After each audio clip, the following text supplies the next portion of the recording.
need that. So. We're not live. You know, Jim, you haven't been a chair pro tem. You want to just kick off the meeting? Yeah. You know, Good shot. Yeah, okay. Does he have, do you have an agenda? the agenda. No, I don't have any. Right here. I got I need one too. I thought you meant personal. You can just welcome and do the. Oh, you have these? Yeah, we have all those. Can we You get, have these? we'll do another agenda over here too. Thank you. And it's under- Wait, I don't need there anymore. I mean, you've been along for the ride enough. You probably don't, just a welcome and a roll call, and then keep on to business.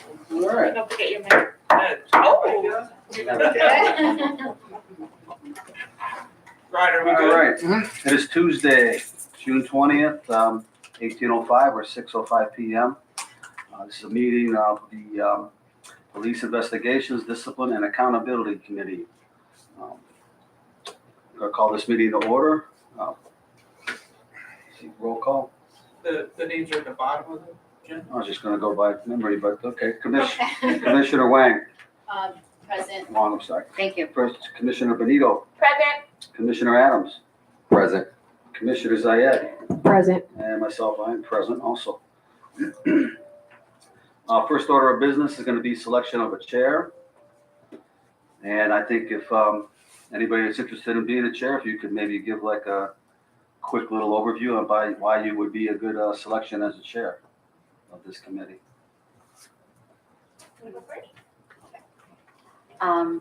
Hi, again. So I am putting my hat in the ring for this committee. I've, as you know, I've already served as the chair of the Rules Committee. I think we've been generally very successful on that committee, but mainly the reason why I would be passionate and capable on this committee is that I've tried to maintain fairness through a lot of and consistency through a lot of difficult times that we've already had as a commission.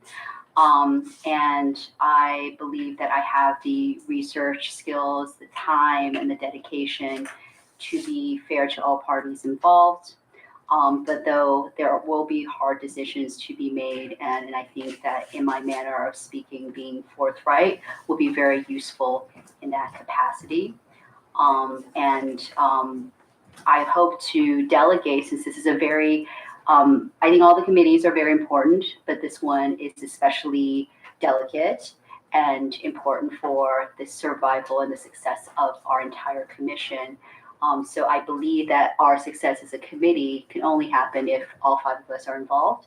So I'd be happy to delegate all the tasks. But since I've had some experience with an investigation myself, and I've already met with certain people that are involved in this accountability process and looked into some of the discipline statistics, I just hope to continue doing so. And hope to get all of your support. And no matter what happens, as I said, it's always tough. It's Taco Tuesday, so no matter what happens, we will continue on with this important work through this committee. Thank you. Beautiful. Thank you so much, Commissioner Wong. I too would like to throw my hat in the ring, and I'm interested in being chair of this committee because I want to be able to serve to make sure that the committee functions as smoothly as possible, because I think that it is one of the committees that has some pretty significant consequences, not just for the people who will be coming in front of our committee, the potential disciplines that we will be hearing, but also just for how we will operate, how our operations will impact what is brought to the full commission. And my goal as chair of this committee would be, I think, in general, my approach to most things in my leadership, which is relationship building. And so I think that includes both the people at this table and making sure that people's goals on this committee, the kind of work that they want to be doing, their the things that they see that need to be addressed, that we're able to do that, and that people feel like they get to use their strengths on the committee, but also building relationships with people in the community who might be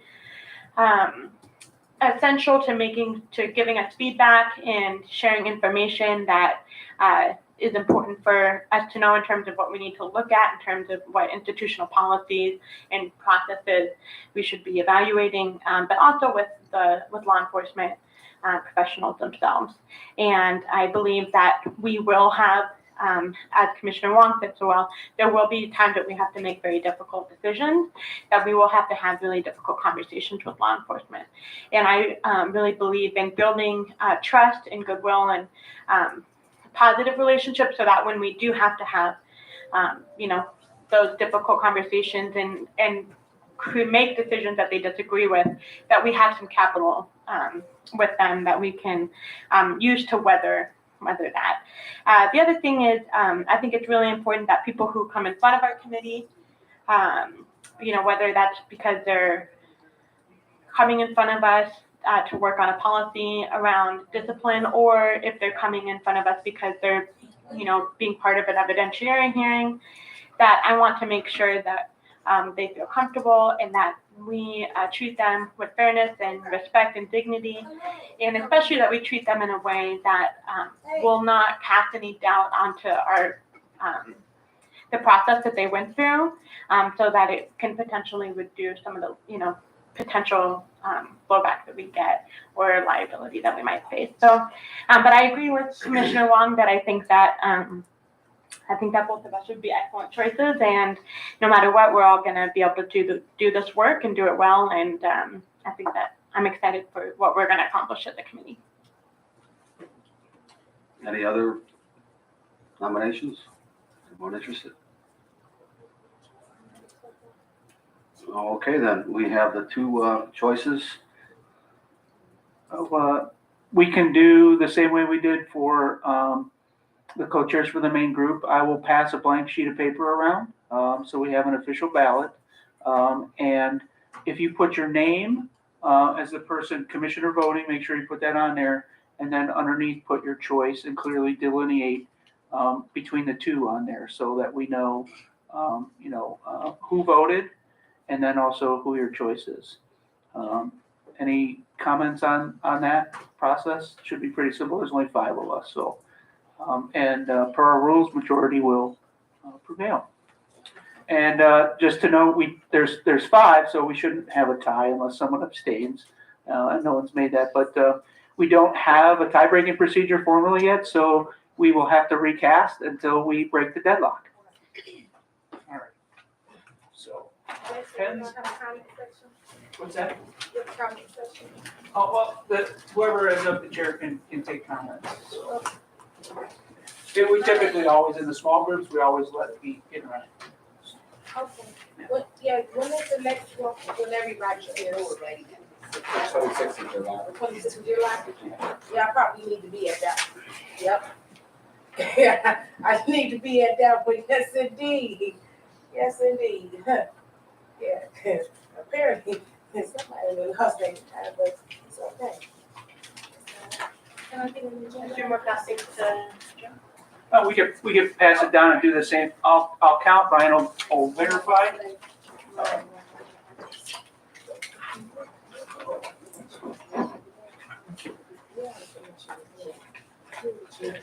All right, we have 5 ballots and 5 commissioners present. So I will read these off. Ryan, are you ready to confirm for me here? Okay. So I'm just gonna make sure I have this here.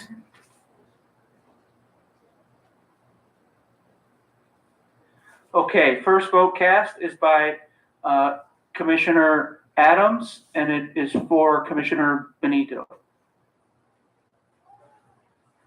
I can confirm that the first vote cast, the vote cast by Commissioner Adams is for Commissioner Benito. Okay. The next vote cast is by Commissioner Wong for Commissioner Wong. I can confirm that. All right. The next vote is for Commissioner Benito by Commissioner Benito. So we have Benito for Benito. Again, I will confirm that. All right. Next is Commissioner Zayed for Commissioner Wong. And the deciding vote, we have Commissioner Chura for Commissioner Wong. I can confirm that. All right. So by a vote of 3-2, Commissioner Wong will become chair of this committee. Thank you so much. And yes, I just want to add that my vote, it was so hard to decide. I really couldn't. So what I did is reach out to community members that regularly come to our meetings. I reached out to 4 people. One gentleman, he's a single dad in the Miles Park area, and I got his input. Mr. Leon Meredith from the Huff neighborhood, I got his input. A young lady from the Tremont neighborhood who regularly comes to the meetings. And also a former police officer that lives on the west side of Cleveland, and they all gave me that input. So that's why I made that decision. Yeah, I'd just like to add that you guys are both really qualified. I think Terry has really done a lot of research, I think, with the Rules Committee and things like that. Any little thing she really researches into it. Maybe sometimes I almost think too much, but she brings you all the facts to the table, and that's why I voted for her. so do I start sharing the meeting now? Is that what, do you want to, are you? okay. Or you can let Jim have his moment for the rest of the day here. You know, he's in the spotlight right now. Whatever you choose to, so, okay, thank you so much, thank you, that was what. All right, thank you, so much, and I really do consider it, a privilege and an honor and a deep responsibility, to be chairing this committee, and, I look forward to having everybody and their best selves and their talents, that have maybe not been fully demonstrated yet on this committee, so thank you so much.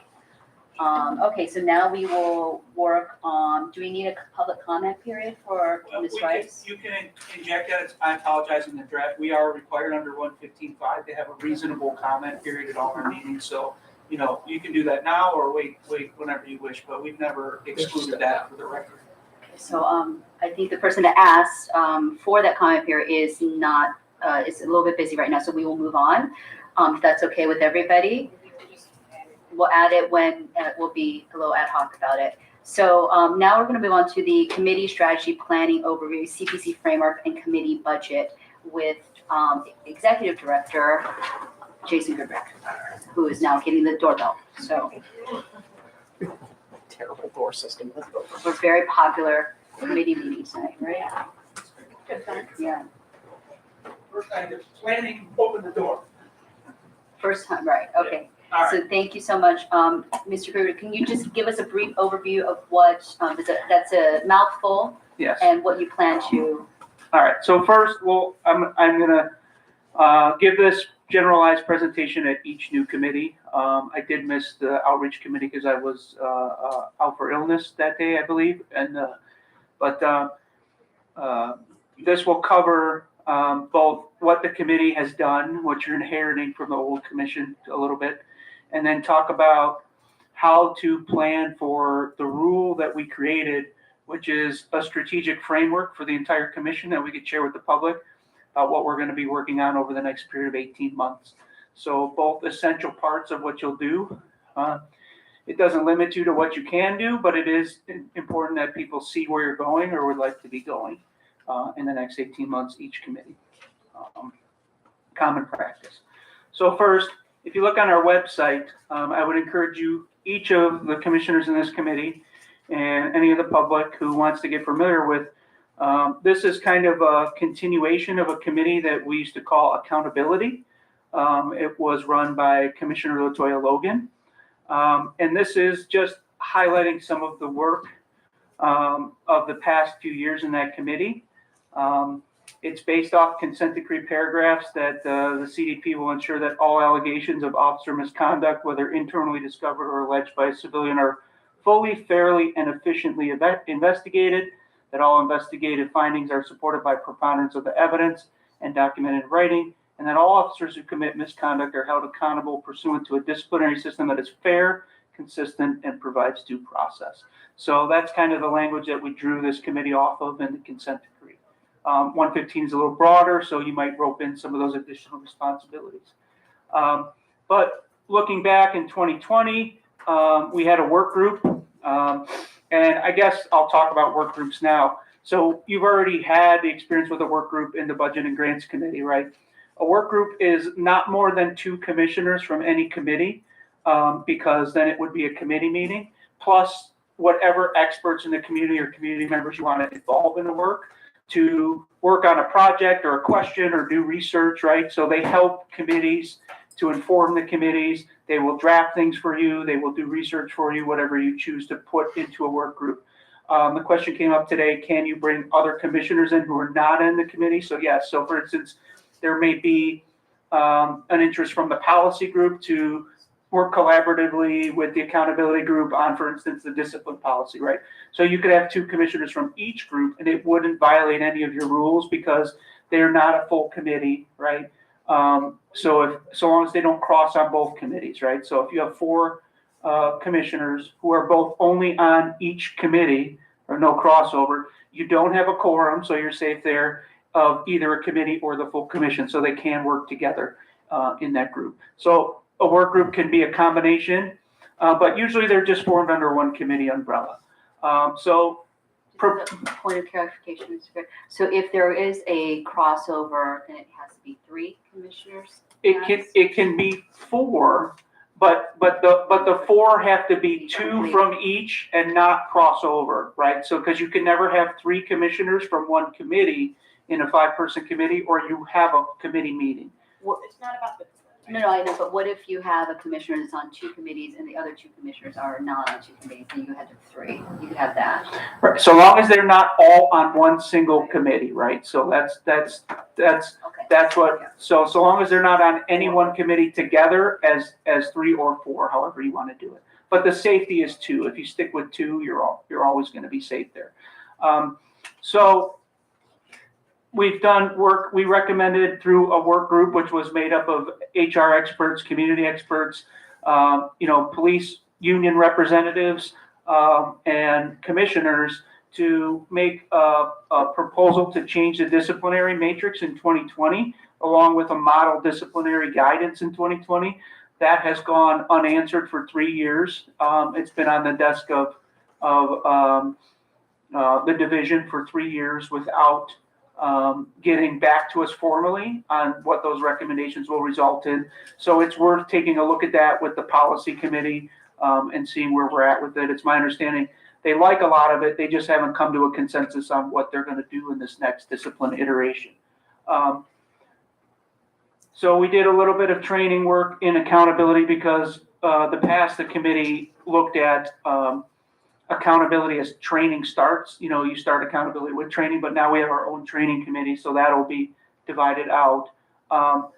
We've done an analysis of police disciplinary arbitration, so we took a 4-year look at arbitrations and how they go and tried to assess them. It was a really good piece of work. We can look at that again if we wanted to find out the impact of arbitrations longer period of time. But this is something I'd really recommend everyone in this group look at. It was a broad report in 2019 that just touched on a whole bunch of accountability issues that the previous commission felt needed to be addressed, from secondary employment and no accountability in secondary employment and no standardized secondary employment to officer discretion and how that touches accountability. It was really quite an encompassing document. So this is just a sample of some of the things that fell under this before, which you may or may not want to pursue.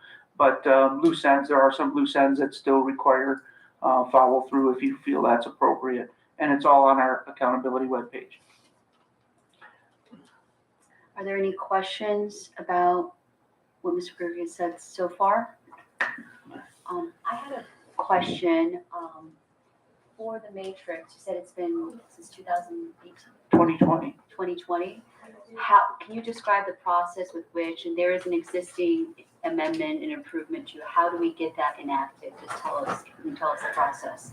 The first step would be to find out where they're at in that, if they're updating the discipline policy and matrix, and where they're at. If it's still in draft, is it in conversation, is it in approval? So we can ask for the most current draft and take a look at it. if it exists. So I've only heard bits and pieces that there is a draft, that they are considering an update to the discipline matrix and policy, but I've never seen it. So it's just, it's out there maybe. So that's the first step. And then the next step would be discussing it with the policy committee about who is exactly the lead on this, and if you want to form a work group over that. So when there's a policy committee chair, I think there's, this is definitely one of those crossover things where, the brunt of the work is at the beginning is the policy committee, but then, it has downstream ramifications for this committee. So it's a joint interest. Any other questions on that? Then let me take you to what we call the operational framework, and it's in our rule. So every commissioner has access to this on the shared drive. It's called CPC framework, and its purpose is to have a overall strategic plan for the commission, which each committee feeds into. So it's based on the rule 2.2, or it will be 2.2. It's a 2.x right now until we finish the manual, but it is an adopted and passed rule. And the rule states that beginning in its second year, the commission shall make a good faith effort to share a strategic framework with the community and stakeholders each year no later than January 31st. The framework shall contain objectives and priorities for the following year, including any audits of performance or planned major policy work. The commission shall solicit community feedback in the months leading to the development of the plan to ensure that the objectives of the commission continue to align with the needs and concerns of various communities in Cleveland. The framework does not limit what can be done in the year, and commission reserves the right to add or remove work from its framework should the need arise. So basically it's saying we'll have a public-facing document that says what we plan to work on. Our goal is January 31st to have it finalized, but we're way ahead of schedule. You guys have passed rules, you have committees formed fast, so we are working a little bit ahead. That gives us the ability to put this whole first 2-year term in our framework as much as possible, the remainder of it. So about 18 months is my recommendation. We build our plan around. So a little bit about how to use this, okay? So the document is aimed to create a flexible working plan. Again, it's flexible, that facilitates excellent execution of the commission duties, right? And that's the key word. We have to have a plan, and then how good we follow that plan will define, us in the future. The design of the framework is based on the theory of management by objectives, and that's the planning process pairs objectives with key anticipated results to measure what matters to us, right? So we're going to say what we are going to do, why we are going to do it, and then how we are going to do it, and we're going to send that out to the public and to help guide us to make sure we hit those goals. Okay, so here for planning purposes, and you can look at how do we set our objectives, right? So this is the recommendation from the executive director here, so you guys have flexibility, right? As the chairs, I don't set the objectives for you. You tell the staff what your objectives are. But the very first thing on this should be hitting the mandates of the consent decree, right? So as you've been told several times, we've turned to out of compliance for many of our objectives. The monitor felt since it's a new commission, we're going to wipe that slate back to the starting point, which means each one of those paragraph objectives, you have to go through the motions of completing again to get back to compliance. It should be your highest priority because we can't, in my opinion, we can't criticize a police department for not being compliant with the consent decree in some areas if we can't do it ourselves. So we should set the model example of looking at the consent decree objectives and then getting compliant in them. Also, section 115.5 goes above and beyond those consent decree objectives. So we have to consider what other responsibilities have the community asked of us in our strategic planning. And then we also have to listen, right? So we have to hear what the community is a priority to them and work that in there somehow. Then we also have past recommendations and reports of the CPC, like I mentioned, that still are outstanding. And then I will share it. I just received the Division of Police Policy Review and Training Review Work Plan. So Dr. Adams is on the training chair. He's not the chair, but he's on the committee. He attended the TRC, and Training Review Committee, and he saw kind of the division's work plans or where they want to go with training. So we have to also kind of work around their schedule. We don't have to. We can put things on their table under 115, but it's helpful if we sync up as best we can. So you have those different points, and I'm sorry, my numbering is off here. I'll have to fix that. You have 1, 2, 3, 4, 5 different points to draw from for where you get strategic direction from. Hey, Jess, I have a question about the training. I was waiting on that to come up. You said we could put these Do you want, agendas. Ms. Rice, Oh, would I'm you, sorry. would you like to take a mic, please? Yeah. Oh, So we can hear you for the oh, record. sorry, okay. Thank Well, y'all. the public. Well, the public won't be able to. Yeah, here we go. Yeah, you're on camera, so if you can come up and, Oh, I'm not. yeah. You're gonna be, Thank you. Okay. Yes, I had a question about the training, piece of this. So you said that the commission can give them recommendations about training and, about them going through the academy and things like that, and pertaining to be a police officer. Is that kind of what you were saying? So what we're talking about now is there's only so many of us and so much time. And under 115.5 in the consent decree, there's a lot of work, right? So what I'm talking to them now about is how do we pick which work we're going to do in the next 18 months? So your question, can the CPC make training recommendations at their academy? Yes, they can go above recommendations. In some instances, it's untested, but the law gives them authority on some of the training curriculum as well. So we don't know how far we can go yet and what will be sustainable under the law, but at the very minimum, 115.5 says that this commission is almost at the top for training, right? So we don't know for sure how that's going to play out and how we're going to work that in, right? Because we can't take control of every single piece of training they do. We don't have enough time, energy, and effort, but we can impact it. And in instances where we think it needs to go beyond, we certainly have authority under 115 to press for that beyond. And training committee meeting is tomorrow evening. I hope you'll be able to come. Yeah, so that will be discussed in more detail tomorrow, what the relationship is between the commission and the training through that committee. Yeah, okay. I just want to add that I know that, we'll be meeting tomorrow and I'm on the training committee, but we have 4 members on that committee. So, based on just the training that they have been sending us, we are trying to go through as much of the training that the police are going through just so we can have an understanding of sort of like how they're being trained. But even that is just a lot for us to go through. Okay. So I think that I hope tomorrow that we can establish some type of process for finding like a work group, because I think that there's so much there that if there are elements of the training that the community feels particularly passionate about and want us to actually, do something about, I would hope that maybe we can establish a work group or at least know what the priorities are. But it's just a lot. They've given us a lot already. Okay, well, I'm here to help.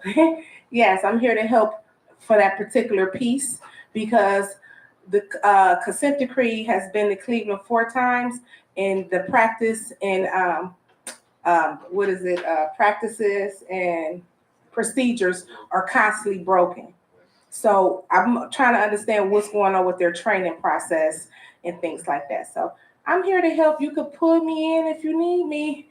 I'll do whatever I can, because I have been wondering about that piece, and I didn't know that the commission has some say-so over it to a certain extent. And as we know, the delicate mind is sensitive, and they should, be doing something about it. So thank y'all. I'm here to help, okay? Thank you. thank you, Ms. Rice. Co-chair Ridgway. Thank you. I just want to add this to your work when you're developing your priorities. The new monitoring team, the new federal monitoring team led by Carl Racine and Abby Wilhelm invited the 2 chairs to meet with them a week ago Friday. And during that meeting, we covered a lot of issues in terms of what we saw as potential problems, what we saw as our successes to date, But one of the things that was made very clear is that they had or have a set of priorities that are basically, it basically comes from the federal court that we need to consider as part of our priorities for this next year, not 18 months, but for the next year. And those priorities, I think, will meld pretty well with some others that I'm sure that this committee and the other police committees will, will eventually approve. But the three areas that they are concerned about that we need to really work on and to make a difference in this next report, semi-annual report that comes out, one is the use of force, another one is crisis intervention, and the third one is search and seizure. So these are the three areas, priority areas that are coming from Judge Oliver and the federal court through Mr. Racine and Ms. Wilhelm for this commission to include in their priorities for the next year. Thank you. Do we have Sure. any, Mr. Goodrick? I wasn't completely finished, but are we? Are there any questions right now, or do we want to hold them to the end after Mr. Goodrick? Okay, thank you. Can I ask you a question? Will there be a public comment period at the end? Yes, we were kind of in the, Okay. woven in the midst of it, but Thank after you. Jason. Thank you. Okay. So this is just the guide. It's there for commissioners to use. This second tab in the guide talks about how to set your priorities, what you should be measuring. And then the third component of it is the budgetary planning cycle starts early in the city. Typically, we are talking about a draft budget for submittal to finance for review in August. So we're not that far away. So if this is the importance of the planning is when you set your objectives, if you feel like there's a financial need to meet any of those objectives, we have to identify that relatively early, right? That's an important part of this. Because that's what we will go make the ask based on our work plan and what we need. So keep that in mind as well. A lot of our work, we rely on pro bono assistance in these work groups. So most of these things don't need a cost, but occasionally there's something that we have to amplify the workforce through consultants or a survey. And those things need to be considered early if you're planning on doing that in the next fiscal year in your plan. So just keep that in mind. So now let's talk about compliance. This is what the monitoring team will be looking for. And it goes paragraph by paragraph, right? And how I broke this down in here is what they rated us in the 12th semi-annual, which just came out, right? So each one of these paragraphs has an objective. Some of them have more than one objective and where we are. The ones that are in non-compliance, so what I did was, and this is just a guideline, right? Based on my experience, what should probably be the primary committee to work on these, and then the secondary committee should work on these. And this, again, it's just a guideline. It's not a commitment. You guys can change this up and change committees that are working on whatever, but it's here. It's very important that we put these in our strategic plan by the paragraph number. And as Co-Chair Ridgway mentioned, those strategic priorities, use of force, crisis intervention, and search and seizure, the court is looking for improvement to get closer to compliance in those areas. Each one of those is actually in here already as a paragraph that we're responsible for anyway. So by doing that, we will move towards compliance if we look at those policies and training for those things in our first 12 months. So we will get in compliance touching on those things and more, because there's much more than those three things in here. So that's available in both the 12th semi-annual report, and I ported it over here to make it easy for us, right? And then I have a tab for each committee. So here's where I will work with the committee chair through the committee, right, to fill this in. So we'll name the projects, we'll set objectives, we'll put deadlines. It's my recommendation that we plan in quarters. So when we make deadlines, it'll be generalized by quarter. So we'll just aim for that general 4-month period. Not as specific as an exact date, right? But just quarterly.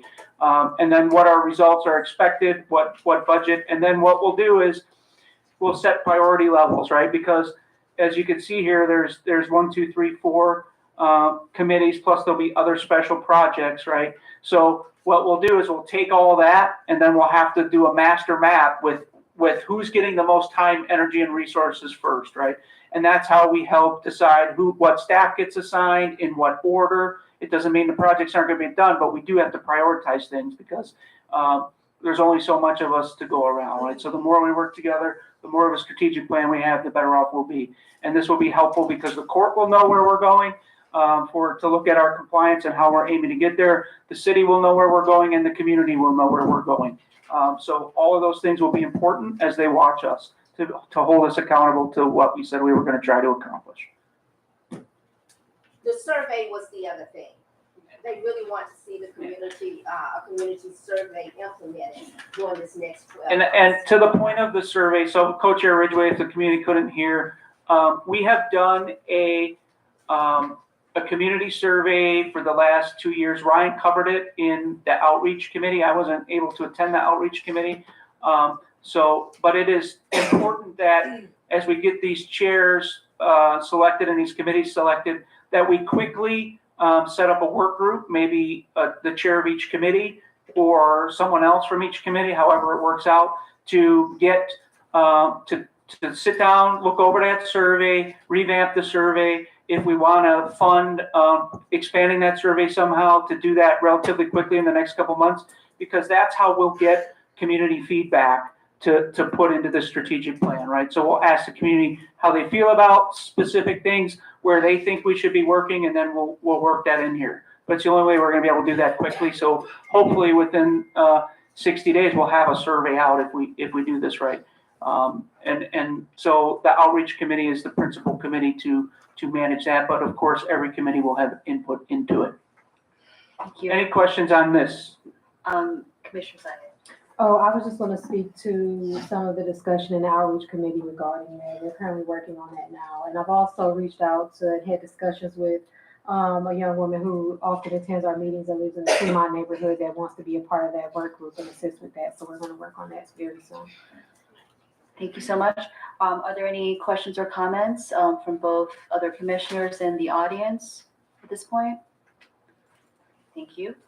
Is that the end of your presentation? Jackson have a question. Oh, Mr. Jackson, please take a mic, please.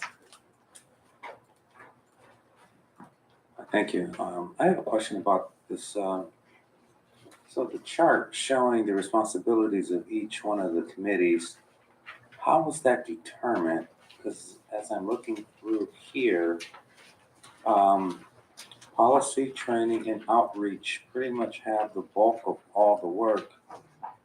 And I don't see where accountability committee is listed, at least on this handout that I was given. On 18B, we have a secondary committee, or with a secondary for 18B. You're secondary?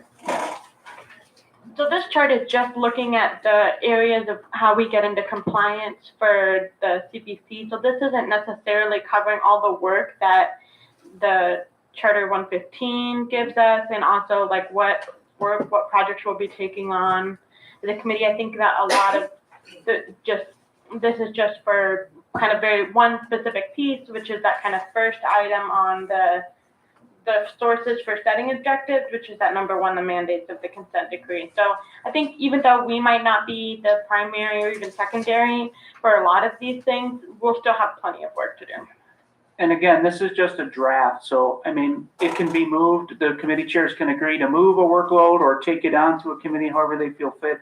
But a lot of these are, making, and it says recommends, but we go deeper with policy now. So remember, this consent decree wasn't, when it was amended, they still left us as recommending, improving things, words that, are still, 115 goes above and beyond.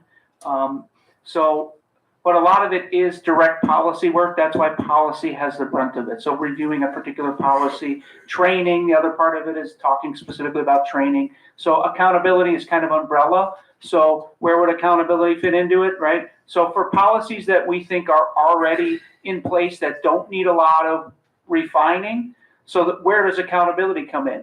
Accountability is how well are you doing with those policies, right? So that's part of accountability as well. And how else does accountability feed into this? Looking at discipline, right? So if you're looking at discipline and you're looking at trends, where are we seeing policies result in a lot of discipline, right? So in those instances, it might be a policy problem, right? If we're seeing a tremendous amount of discipline tied to one particular policy, right, we have to ask ourselves, is this a training problem or is this a written policy problem? Because officers are not performing to the level of expectation around a particular policy. So you guys feed into that as well. If you see a trend in discipline around use of force policy, right, or a trend in discipline around bias-free policy, you can ask yourself, is this a policy problem, right? Is there a flaw in the policy that is resulting in more discipline comparatively to other policies, and how do we change that? So sometimes it is related to a policy itself that is causing more discipline that is necessary, where if you can change the policy, you change the discipline a little bit. So I guess what I'm trying to get to here, I mean, I understand all of that actually. What I'm trying to get to here, because that seems very narrow in scope.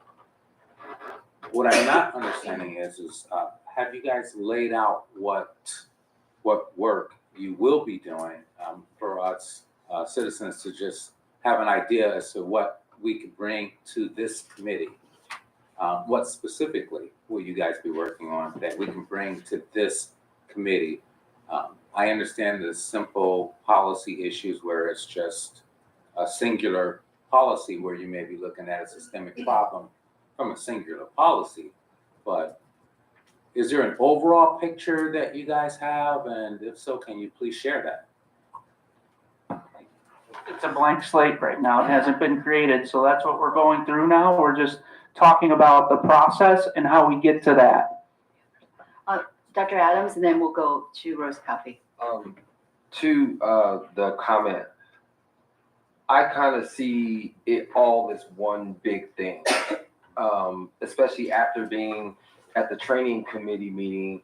I kind of think that in somehow, some way, a lot of the work that we do is going to come through at least 2 or 3 committees. So I feel as if, the policy committee will definitely be looking at those policies, but then as being a part of the training committee, like we have to make sure that those policies are being followed.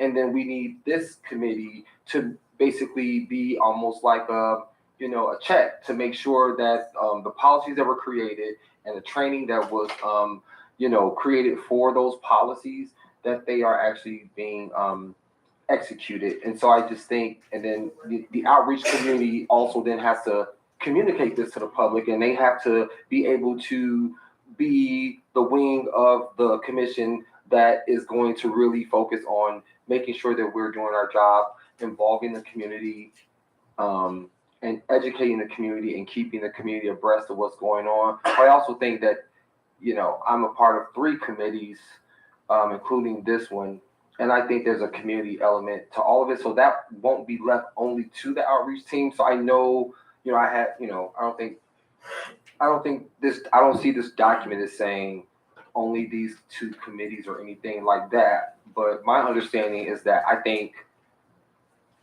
I'm going to have to stay informed on what's happening on policy, because then those policies have to come to our committee. And then I think it all works together, but I do understand your reticence and your concern, because it looks a little too compartmentalized or narrow, as you said. Ms. Coffee? Hi, thank you. My name is Rosie Palfy. As most of you know, I was a member of the City of Cleveland Mental Health Response Advisory Committee for 7.5 years until earlier this year when the city took over the committee. It was created as a mandate of the consent decree, and I was happy to hear what Chair Ridgway said about a community survey. And one of the reasons why I've been so passionate and trying to get involved is to point out kind of how the consent decree has siloed crisis intervention. And now that you all have this new charge, to the best of my knowledge, and Jason, feel free to correct me, the committee has never asked about, the commission has never asked about crisis intervention in their surveys, but they've always gotten comments where residents or even the city did a survey of focus groups, a focus group with police officers, and they got answers related to crisis intervention or homelessness or substance use disorder. So pretty much, I'm just trying to figure, I've always been trying to figure out how this piece of the puzzle is going to fit into your work. So I hope that you will find a way to include that, because CPRB is disciplining officers. They are getting OPS complaints about crisis intervention. And I've always said, let's look at this. Is it a training issue or is it a policy issue? And if you look at some of these decisions that have been overturned by arbitration, like, to me, what the law department has been doing is legal malpractice. It was obvious to me that a policy was so vague that an officer was able to have the discipline overturned. All they would have had to have done is add a sentence or two or a paragraph, clarify it, train the officers, and they wouldn't have these problems anymore. So I like what I'm hearing as far as the scope of your work, what you're planning to do. Thank you. Thank you. And I just have a small comment. So I agree with Dr. Adams and Mr. Jackson. I think that, ostensibly, it seems a little dry, right? So policy without the people, without a connection to how people understand policy, how they apply it, will not be, in my estimation, very effective.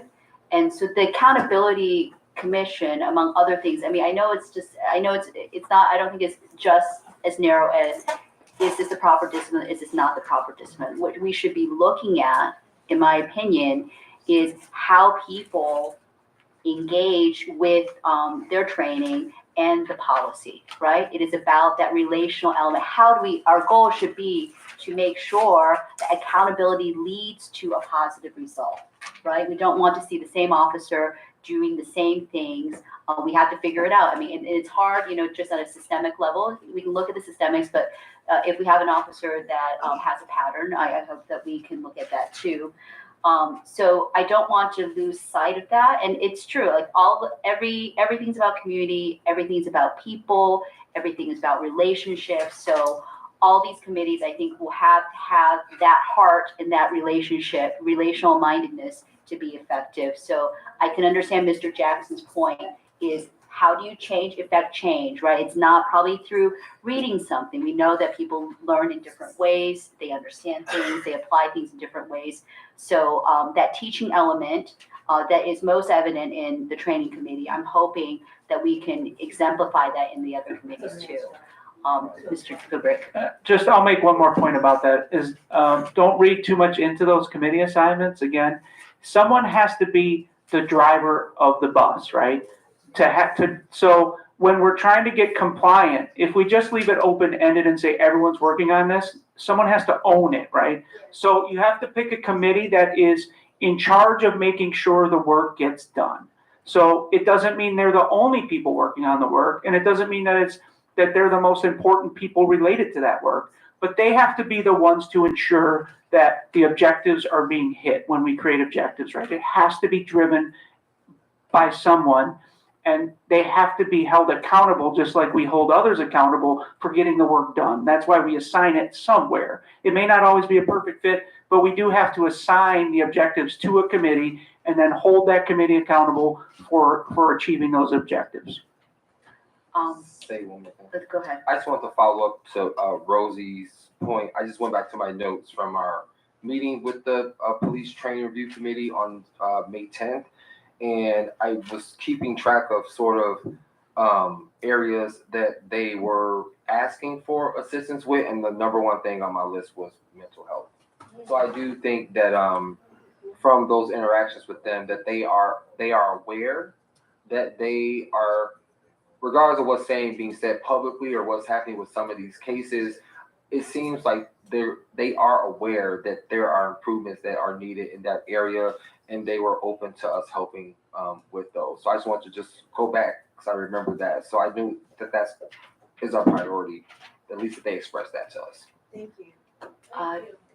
Anything else from? Thank you so much.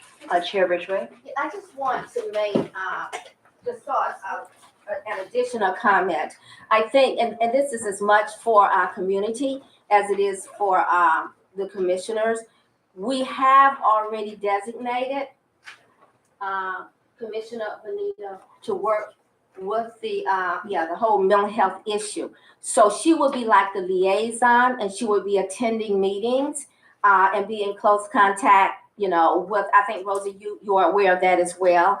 And so she turned over a whole big thick folder to Commissioner Benito last week.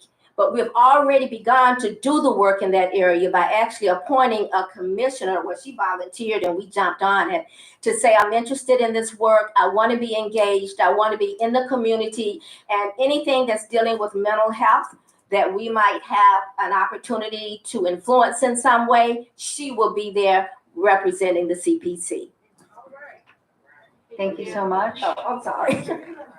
All right, so if there's not any questions, right, we're gonna move on. We are a little bit, well, we're out of schedule, not necessarily behind schedule, but it is 6:54. We now have a presentation on the 2022 preliminary CDP disciplinary review by by Brian Walker, our senior policy analyst. Is that the right? Yes. Okay, great.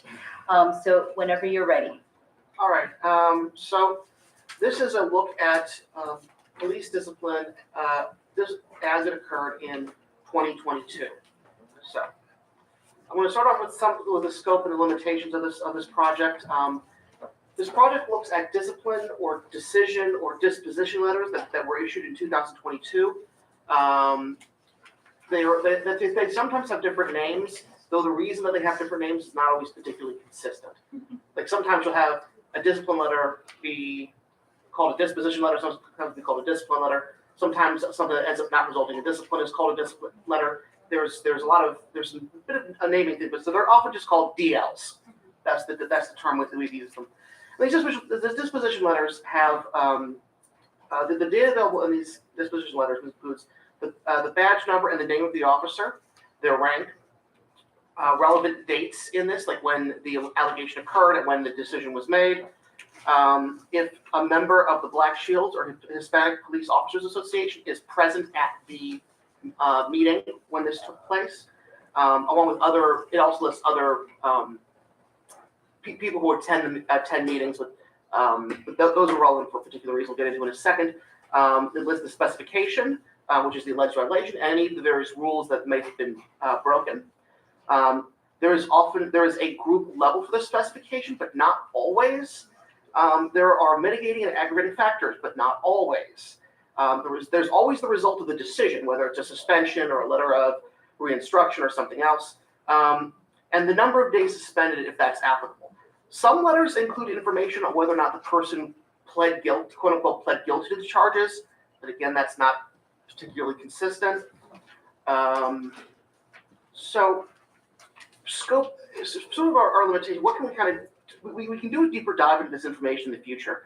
We have incomplete data going back to 2020, but we are able to get that data to kind of flush out this analysis more. We can use this as a baseline going forward about how to go forward. Wow, that was a bad typo on my behalf. I apologize. This sort of data is to give you an idea of the data that we can look at, and as well as sort of other data that might be out there and what other data sources we might need to turn to. Please remember this is a preliminary analysis, updates, and a full report will be forthcoming. The data itself is limited and it does not contain demographic data outside of rank, so relevant variables such as race, gender, and years of service have to be inferred or they can't be inferred at all. Inconsistency with formatting and information as well as impactful errors do limit the scope of some of the analysis, and some of these errors include getting people's badge numbers wrong, names wrong, so it's stuff you just kind of have to catch when you're going through the data. Just kind of an overview. Again, these are the discipline, decision, or disposition letters. This again what they are. So the overall results: there were a total of 257 discipline DLs issued in 2022. This was for a total of 225 officers. Some officers received multiple disciplinary DLs, and there were 429 specifications. These are the sort of things that the officer was accused of doing. Because yes, If there are multiple officers involved in one incident, are there ever multiple officers on one letter, or is there always a separate letter issued with each separate officer? It's always a separate letter for each officer, though sometimes, yes, no, two officers will never share a letter. All right, so quick demographics of the DL. Oh, this is the demographics of the, sorry. Okay, so look at the numbers. How many off the top of your head do you know included more than one officer of these DLs? The incident. Off the top of my head, there's the ones that kind of going through and standing out were a few instances where there was a very serious allegation of like a really botched, maybe 3 or 4 instances I can kind of remember where it was like, I'm seeing the same thing for a bunch of people and it's all issued on the same date and it refers to the same incident. Usually those are when something pretty serious went wrong. Like, I think one of it was a very poorly handled domestic abuse situation. I think it was another one was a poorly handled like auto accident situation that resulted in multiple disciplines. I'd have to go. I could go back and look, but I'd have to go and one follow-up. It's also possible that all the officers present in that incident may not get the DL. Yes, yeah. Okay. Just being involved in an incident does not mean you'll receive a DL. Only if you were one of the ones who you were a contributor to, a significantly serious incident. So how is that determined? That's at the discretion of the supervisor. Unless it's an external thing, which would come from a complaint. Thank you so much. Right. I know you have a results page coming up, but my question is, the majority are getting these disposition letters. Is that sort of on the lower end of discipline? Like, if I get a disposition letter, are the results of me getting that letter going to be just retraining, or the letter itself being in my personnel file, or is that like a first step of a process that could end anywhere? It could be.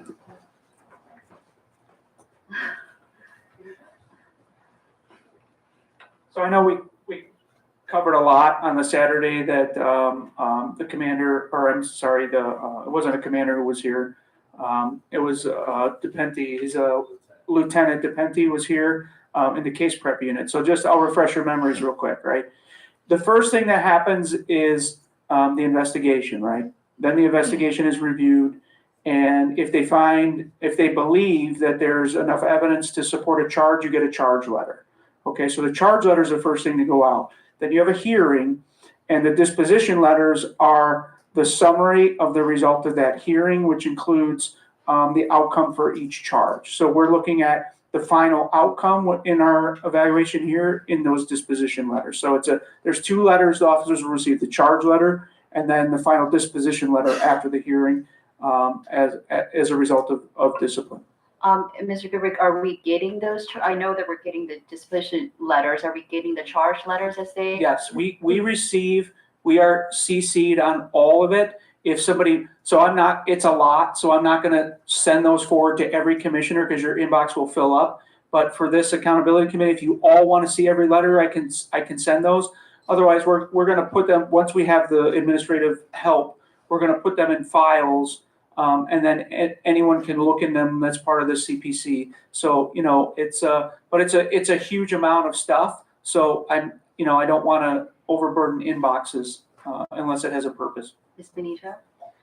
Yeah, and then in addition, my understanding is, so there's that process, and then there's also potentially like the process where it's coming from an external complaint, where it would go through CPRB and then be referred to the chief of police, and then to and then potentially back to CPRB, and then potentially to Director Howard. But will the disposition letter for external complaints, is the disposition letter issued after then the police chief's, the recommendation is given to the police chief, and then he's given his recommendation back to CPRB? Did the disposition letter happen at that point, or did it happen or did that happen when the police chief receives the CPRB's recommendation and then makes the decision? It doesn't say in the disposition letter. It doesn't Doesn't clarify where it's expose coming what point of the process. So I would imagine it's sent after the initial decision, and then it'll get, your final disposition will be if you win an appeal, then it'll be a different letter will come out, right? So, and Richard knows the process intimately, so he could probably tell you a little more on that. Commissioner, the disposition letter comes out once the discipline is imposed. So if it comes from CPRB and it goes back to the chief, and the chief decides to implement or impose the discipline that CPRB stated, or decides to use another, once that decision is made, then that officer gets their DL, and then that's when. Mr. Jackson, Thank you. having, having attended and plan to attend almost every police review board meeting, what we're seeing also too is that once a decision is made by the police review board and they send it up, they could deny what that discipline is. Then it goes back to the police review board, and the police review board can actually appeal the decision that was made either by the police chief or Kerry Howard. And I know that they're considering some appeals from last Wednesday's meeting in terms of, and I know that maybe 3 appeals went back. They sent 3 appeals back to the decisions that have been made by the chief of police, and I think maybe 1 by Kerry Howard. Thank you, Madam Chair. The issue with that is that is correct. That is the old way it's been going. Under the new law, when the CPRB tells the chief this is what it will be, that's what it's going to be, period. And if the chief decides that he or she don't want to do it, the CPRB shall impose that. And if they don't impose it, the CPC will then come down on the CPRB and tell them they will impose it. All the rules haven't been updated yet. Just to stay away from it. Yeah. The law is the law. Yeah. They're not Right. And just to clarify, it still has to go through a hearing here. So it doesn't mean that just because the CPRB had a finding that the CPC is going to agree 100% of the time with the CPRB outcome. So, but that is the process in a nutshell. So Ryan, you can. Why don't we have Mr. Walker continue? Thank you so much for all that clarification. No, Richard, it's always good. Your vast knowledge of this stuff is very helpful. Unfortunately. Yeah. So, brief overview of the demographics by rank. This is the one that we can state 100% that we know this is what it is. There was 1 recruit. The bulk of them there were 216 patrol officers, including 32 detectives. They happened to note that detail in the file, so I included it as well. There's 24 sergeants, 3 lieutenants, 1 captain, 1 commander, 12 non-officers, people who work for the division of police but are not sworn officers, 6 dispatchers, 1 chief dispatcher, 1 telephone operator, 1 senior data analyst, who is not me, 1 billing translator, 1 safety aide. So this is the demographics by race and gender. So the gigantic caveat with this, I don't know what the race and gender of any of these officers are. I went with, this is the approximation that, and I will go into length in explaining this when the report is out, but briefly, if the person had a traditional masculine name, they were labeled as a person. A man here means person with traditional masculine name. Woman means person with traditional feminine name. Unclear is someone whose name is not traditionally masculine or traditionally feminine. That's what those 2 things mean. That's as good as I could do with what I could. In terms of and so of the people with traditional masculine names, are 77% of the DLs. They received 77% of the DLs. People with traditional feminine names received 49% of DLs. People who were unclear were 5%. And the demographics of CDP officers, men are 83% of police officers, and women are 17%. So it's obviously it's because we can't say, we can't be sure exactly what people's actual gender are, but those seem roughly, those could be reasonably in line given the sample size. This is where it gets really tricky. So we have no way to approximate race, which is something we know has been an issue in the past. And so if one of the people at the meeting was a representative of the Black Shield, they got denoted as having that. And that was, it should be pointed out though that both the Black Shield and the Hispanic Police Officers Association those are not limited to just people of those particular heritages. And they will sit in a meeting whether or not you're a member of those organizations or not, if you would like them to. And so these might not even be members of these organizations. They just wanted to have extra representation there. Maybe the person was there for all the cases and so stayed with it. And so we don't know, but it's that piece of data we have, and so we're gonna look at it. So officers who had again, the unit of analysis here are the disciplinary letters, or the DLs. The Black Shield representative were 36% of officers had a Black Shield representative, 28% had a Hispanic Police Officers Association representative in attendance. There were 23% of officers had both in attendance, and 59% had neither in attendance. The demographics of the CP are 24% Black, 10% Hispanic, 64% white, and 2% other, just as a point of reference. And given there's nothing conclusive that can be drawn from this, just a piece of data we have, and so we need to try to be as enlightening as possible. I understand this will inspire a lot of questions. Do we want? I don't know if I missed it, but when you say in attendance, what do you mean? You went to hearing. Oh, They were just present. Okay. they were physically in the room during the hearing, and that's something that was noted on the DLs. Are we going to hear about what percentages of the officers or disciplines that are going to be broken down by the racial demographics as well? We don't have those. Ryan, why don't you explain why we don't have the racial demographics? So they don't include racial demographics or gender or age or how long you've been on the service and the DLs.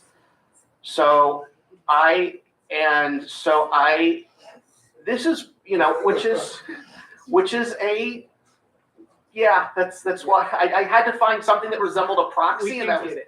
We can get it. So what we could do is we'd ask for all the we'd ask for a list of officers and their demographics from and I think when the actual report goes out, that might. I agree with you. It shouldn't be that hard to get. They have that information. Yeah.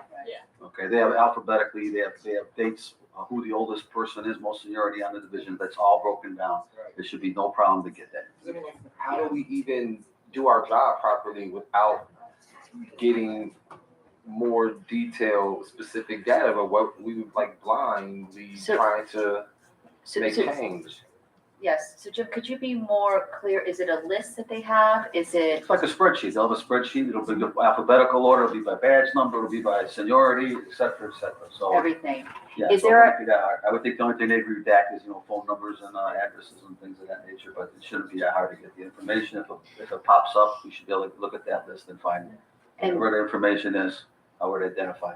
And all officers are obligated to identify themselves from their demographics when they apply? Sure. Okay. All right. Thank you. Oh, Mr. Goodrick? To the chair, just send me a request to make the request, and I will get that right out. Yeah, and we will make sure. Thank you. Thank you so much. The previous iteration of this committee had a lot more challenging time getting data than the current iteration of this committee. So anyway, all right, results overall. There were 40% were letters of re-instruction. There were 40% were letters of re-instruction, 33% were suspensions, 11% were written reprimands. The charge was dismissed was 9%. Medical terminations were 3%. The terminations were 2%. There were four caused terminations. There were 1% were AWOL resignations, or 3 of them were AWOL resignations. This one did the person just decided to just kind of quit, but just by walking away and not coming back. So I guess I should not work here anymore. There was one demotion and one relief of duty, which is similar to a medical determination. Now, what I did is I created a category called like suspensions plus. And this is often when the discipline is most goes beyond like a letter of instruction, doing training again. Like you're faced with a financial penalty, and there are, in terms of lost wages or a demotion, or you're terminated. And so I classified those together as we go on the report, just because going through all of this can be a bit, just for simplicity of this presentation, I'm calling that those suspension pluses, or suspension plus, which I guess sounds like a streaming service now that I actually say it out loud as opposed to just typing it. 92 of the outcomes were, and that was 36% of all outcomes, a little over a third. So then for group levels, for group levels 1, 2, and 3, and for the times where they didn't list a group level, because sometimes they didn't put what group level it was, and so I went back and looked what the specification was, and tried to basically pair it with what I would assume with like what the discipline, what the matrix says that would be that level of discipline. And so most of the ones that didn't specify would have been group 1s. So in the end, there are, again, I'm gonna have to do some of my own assessment. This is not exactly what they said, but I think it's a reasonable approach to that. There were 268 group 1s, there were 72 group 2s, and there were 71 group 1s, and there were 82 group 3s, and there were 8 medical discharges, which that's kind of something different. Like, if this is you're too sick, you're not able to work anymore. It's not that I guess you broke a rule by being unfit, I guess, but it's not really like it's kind of a distinct thing. Could be a mental health discharge. They used to have it if you were injured on the job and you had to return within a specified amount of time. Mhm. And if you couldn't do it, sometimes they would give you an extension, but, it's kind of in the labor contract. Yeah. That after that, you have to come back or you have to go.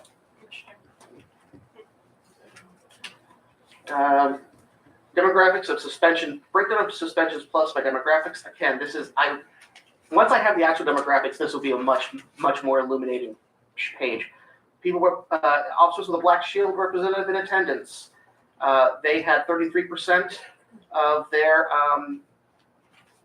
had suspension plus penalty. Hispanic Police Officer Association, they had 44, which is the one that was a bit higher. And officers without either of the representatives were 33%.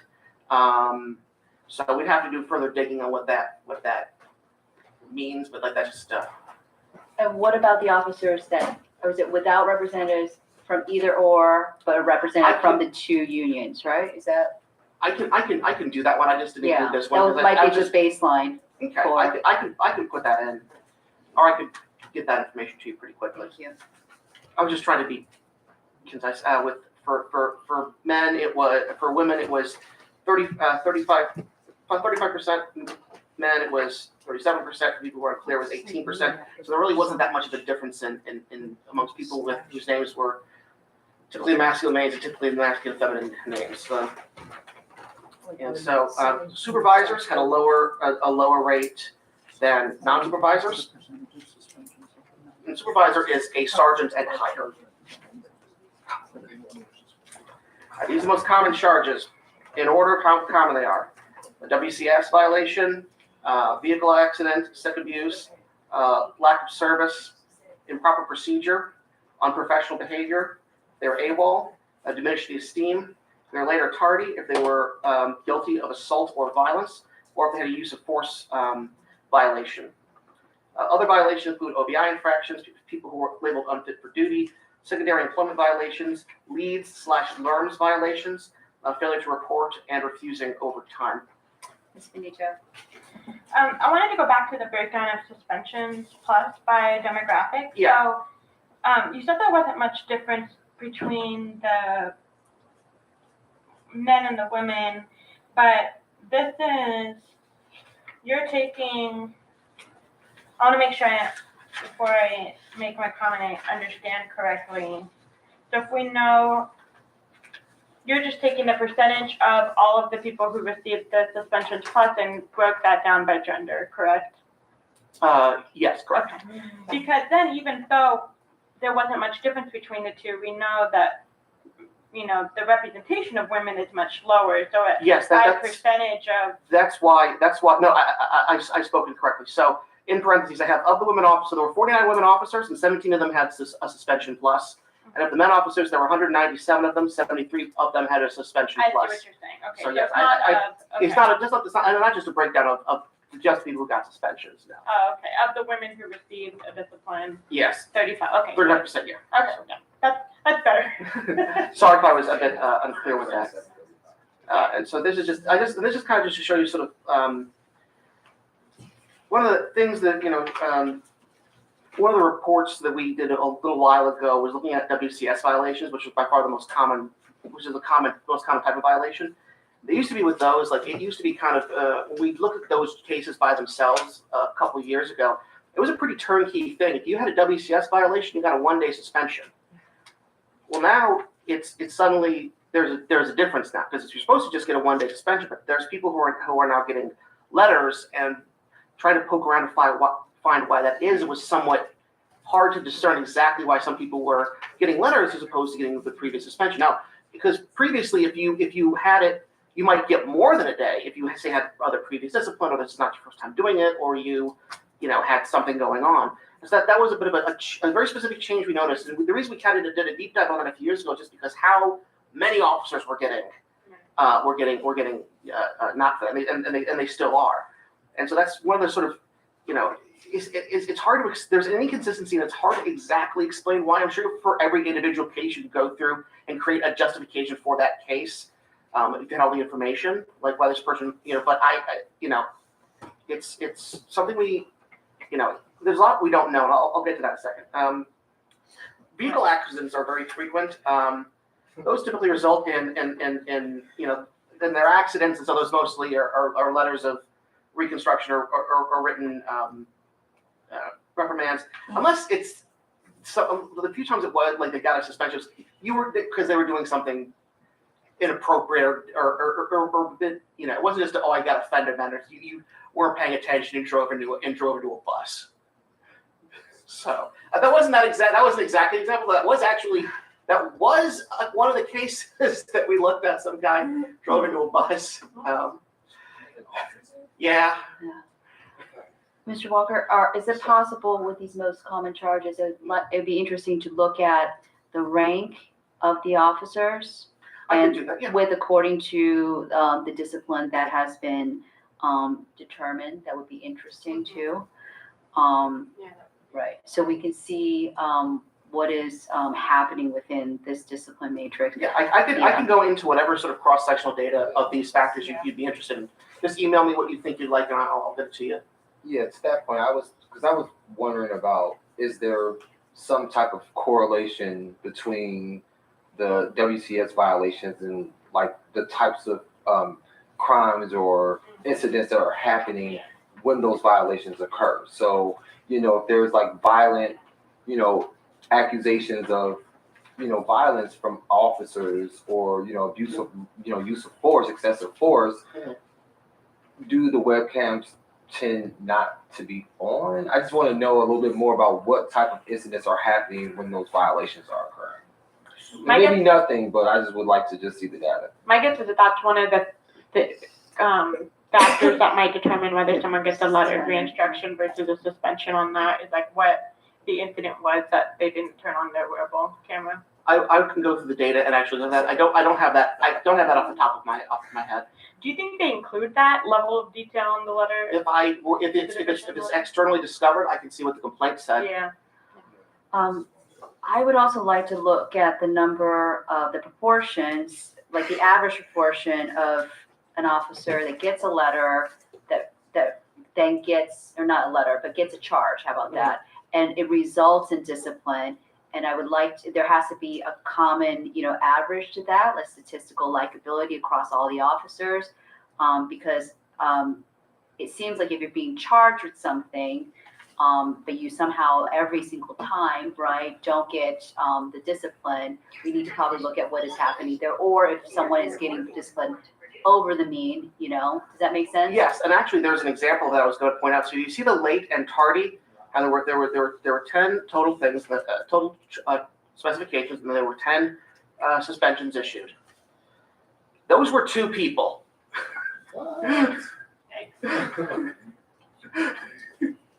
Those were 2 people got all of the total number of disciplines of that. The other thing I would love to see is if it's possible to, and I know that it wasn't always clear from the letter itself, the origin of it, but I would love to see all of these charges, how many of them came through the internal investigation versus the external.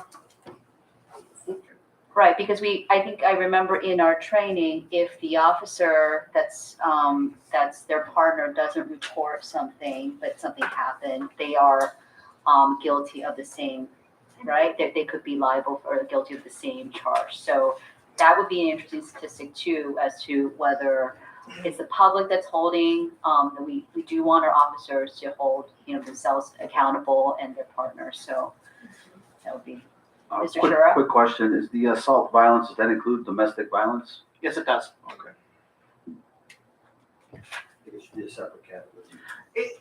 There were only there were 2 instances of domestic violence, and actually I was going to mention that. And what was somewhat interesting is we'll get to that. We'll get to that in a second. It's coming up. All right, this is just other information that I kind of got from this. So the total number of days suspended for 2022 was 694 days.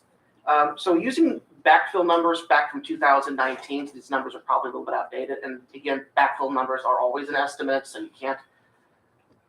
Anyway, so with those 2 gigantic caveats, the amount of backfill required for the suspended officers was approximately $265,000, which could have paid for 2.5 additional police officers. The average delay between violation and DL, this is something that other officers are not happy with, and it's very understandable. It's something that citizens aren't happy with when it comes to other things. Is the total number of days between the alleged violation and when the DL is issued, the average is 317 days.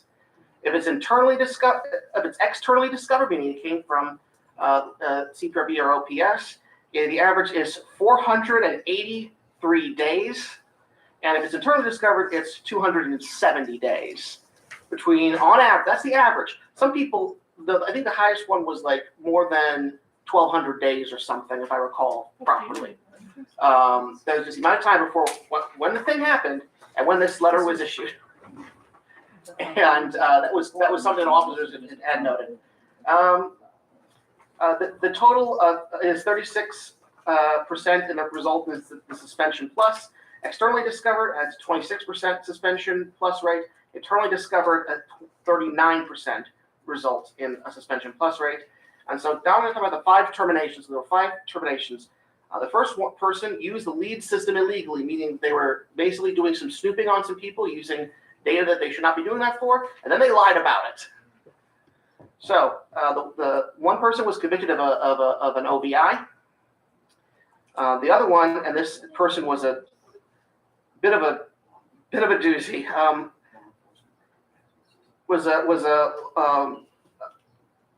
Issued a false report, convicted of domestic violence charge, a LERMS violation, and also he chased down his wife, and then he lied on a timesheet to cover up for it. So the other one was a LERMS violation, and then they lied about and then also dishonest about using the LERMS system. There was a person who used the leads system violations, mostly to look up potential use lead system. Would repeatedly ask women via the radio system on dates, and then went on several of those said dates. And so, Ryan, what is a LERMS? the LERMS and the leads. Law enforcement, record management system, and law enforcement automated data system. The leads is like when they enter your information in the car, that's lead. Yes. So it's like basically they were accessing police data to basically snoop on people. The RMS is the internal reporting system, basically. Ryan, I have a question. Given this kind of constellation of offenses? Were there ones that did not result in termination that had similar offenses? So yes, there were other people who were, but this one says that he was convicted of an OVI, but there were other people who had OVIs that were not terminated. So that, and there was not enough detail provided there wasn't like mitigating or aggravating circumstances listed as to why certain things were, other than that he was convicted of an OVI. So other people the violation was you had an OVI violation. So that was the difference with that. In terms of the domestic violence case, one of the things, there were two domestic violence cases. One person, because they used the LEARN system, they were terminated. However, the other person who had domestic violence charge, they were given a written reprimand for it. And was there a difference in rank could determine? I don't recall for those two particular cases. I know that the domestic violence without the one who only got written reprimand was only it didn't say that they were they didn't do anything else. It was just domestic violence, and it said that the person was honest and forthcoming with the allegation or something to that effect. Thank you. And so there's sort of inconsistencies, but that's one of the challenges is we don't know where the other sources of those inconsistencies come from, at least not from this data. Conclusion, obviously frustration with this whole process is warranted, both amongst citizens and officers and citizens. It's a process that is stressful. It can hold up an officer's career. Citizens often don't feel like they get justice, and you sort of see why all that pressure is sort of on people. The inconsistencies are noticeable, but with the available data, it's difficult to elaborate on them. And there's a lot of relevant information that is just not recorded. Who likes who in the office? Who knows this person? Who has a more favorable view of another person? And that might not ever be possible to record for things like this. And so that's just something you have to keep in mind. So. Thank you so much. Are there any questions from the commissioners or the audience? It's a lot. Thank you so much for doing the best with the data that we have. And Ms. Palfrey, can you please mic yourself? There we go. Oh. Thank you. First of all, I want to thank Ryan. His brain is like a sponge. It's amazing how smart he is. Can you please explain about, it said for the backfill and the hundreds of thousands of dollars that it cost, and it says according to like 2019. Can you expand upon that? Yeah, so basically, Thank you. A little while ago, we were doing a report on police mini stations. And so one of the things that we want to learn is how much would it cost to bring back police mini stations. One of the costs you always have to consider with any new policing program is backfill, because you're going to have officers who are taken away from doing other things that might have to go from one thing to another. So basically, it's like, what's it going to cost to have someone do overtime, have someone cover them? What's going to be the cost of just that person not being there? And in 2000, we spoke, or we got the information from the I forget if it was I was doing the police budgeting, and they just kind of assumed is how much does it cost when somebody isn't there for a day, and I just by the number of days that were absent, and that's where that number came from. Thanks. So it costs money when an officer is suspended. So Well, I think it's great that you all are looking at that, because I don't think it occurs to a lot of people. Mr. Jackson. Thank you. Ryan, thank you. Look, there was two people who had 10 charges for tardy. Were those 10 separate occasions, or were they brought up on charges together and it was just 10 charges? yeah, it was not for one person. It was spread across two separate disposition letters. The other person, they were all on a single disposition letter. And were the tardies in consecutive days? What span of time? They were not consecutive days, but they were days that were relatively close together. I just presume because it takes so long for these things to happen, or for these disciplines to be, these DLs to be issued after the initial incident, that they just were either added on or that it was At times, if you got an officer, he's tardy, maybe one day, you'd have him type on it, and you document it in your duty report that he's tardy that day, and he might be tardy another day, and then finally you're putting on charges. And it would go from there. And it wouldn't just be one single offense then, he's tardy here, here, here, and here. So instead of just a written warning, it's something more severe probably. What is also considered tardy? How many minutes? 1 minute? Be there on time, could be 1 minute, but usually it's reasonable amount of time, but you gotta be ready to go with all your equipment on. A lot of times, especially now, there's not gonna be any mini stations for a while. You gotta have to answer radio, so you have to be ready to go. And a lot of times, if the other shift is tied up on like high crime times, 7 to something in the morning, you're gonna have a backlog of runs that you have to take care of. Thank you. Dr. Adams? And then Mr. Goodrick? No? Yeah. Are you done? Go ahead. I just wanted to make a point that you're seeing it at the point of disposition letter, right? So keep in mind what they explained about discipline, right? So the next stage after a DL is the union can file a grievance on the discipline, right? So then it goes through the grievance process. So in addition to that, they can go to arbitration, and that's why we look at arbitration. So this doesn't mean in the DL is what actually the end disposition was for those particular cases, because some of them get overturned in the grievance and some of them get overturned in the arbitration process. Ms. Benito? Is there a general percentage of how many then get appealed of the disposition letters? So we don't have the data point for that. We can figure out where we would catch that data. And then move forward with it. So the grievance is a formal process, so we can try to see if we can catch the grievances, so we're aware of where those grievances are, and what disciplines are being going through the grievance process. And then we can look at overturning rate in the grievance process, and we already can get the arbitration letters, and arbitration's where it's most controversial, because some of the firings have been overturned, and some of them have been very high profile. So even when you see a low rate of terminations, it's even lower when you consider, a year or two later when the arbitration process is over, that those firings, the 2 or 3 that happen in a year, are getting overturned by arbitration. Chair Ridgway? Yes, I just want to ask that when we do written reports like this, as a researcher, we need to cite our source. We need to know where this information came from.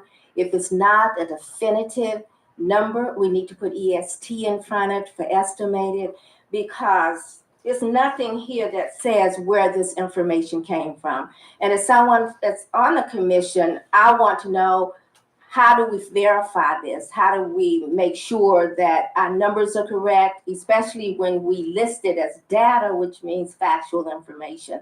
So if we could at least list the sources from which you glean this, this data, if it's, in the back or at the bottom of a page or whatever, so that we can, in fact, I know you say disposition letters, here, but I would just like to see it listed so that we don't have any question from the community that we made these numbers up or anything. So let's just cite the sources for, for information like this.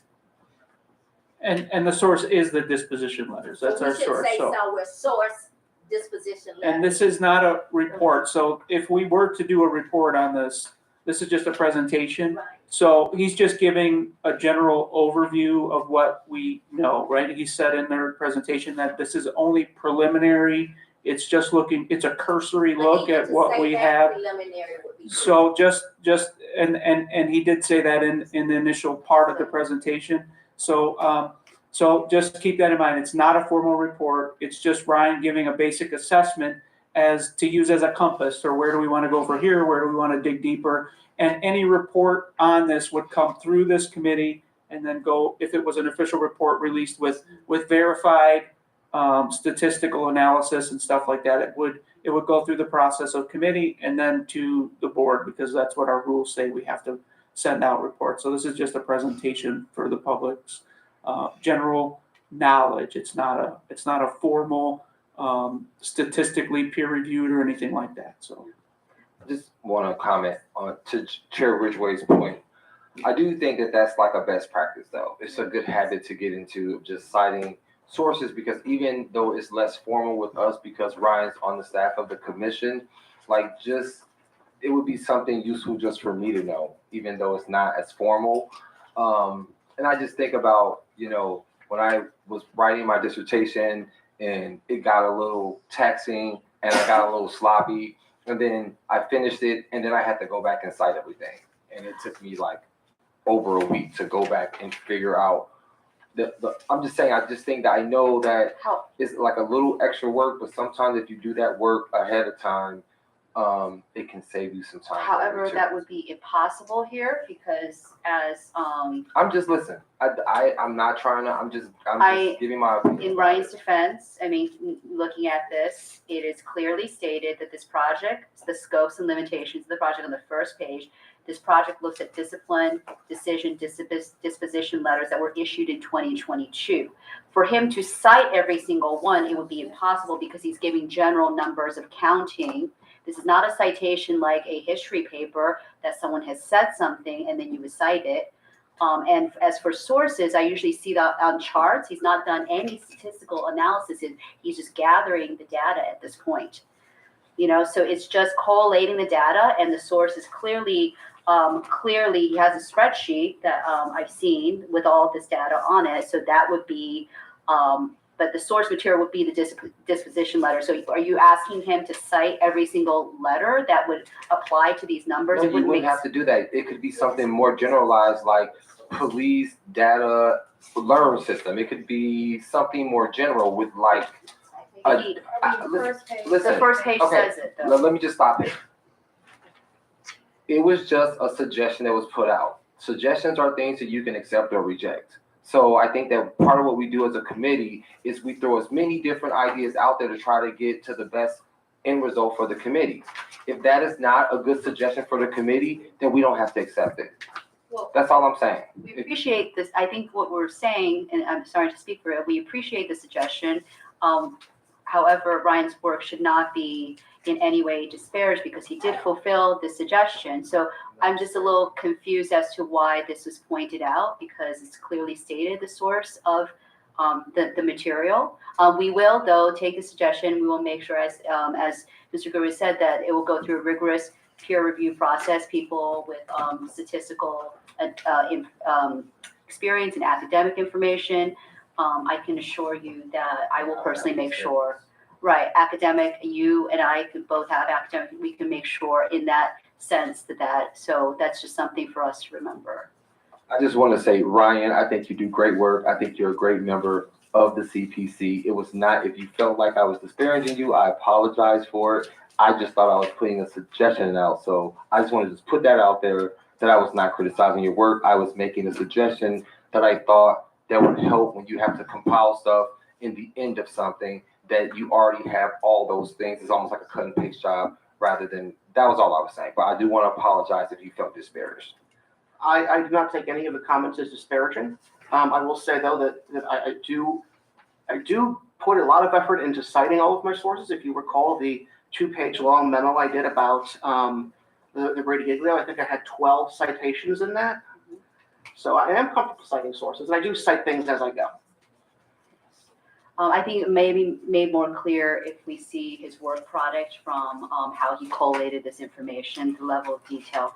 If I can make a suggestion right now, having seen this and knowing the limitations, if we have ideas, more importantly, of what information we would like for Ryan to measure, how he would measure them, if there's different kind of ways of using the numbers. If it's possible, can we send it to me so he doesn't get inundated in one email? I will collate it, send it to him, and CC the rest of the commission, if that is possible. Any other suggestions you would like for data for him to gather? So thank you so much, Ryan. That was very informative, and you did very well with the limitations of the data we had. Ms. Benito. Tata wanted to say thank you, Ryan. You do, I think,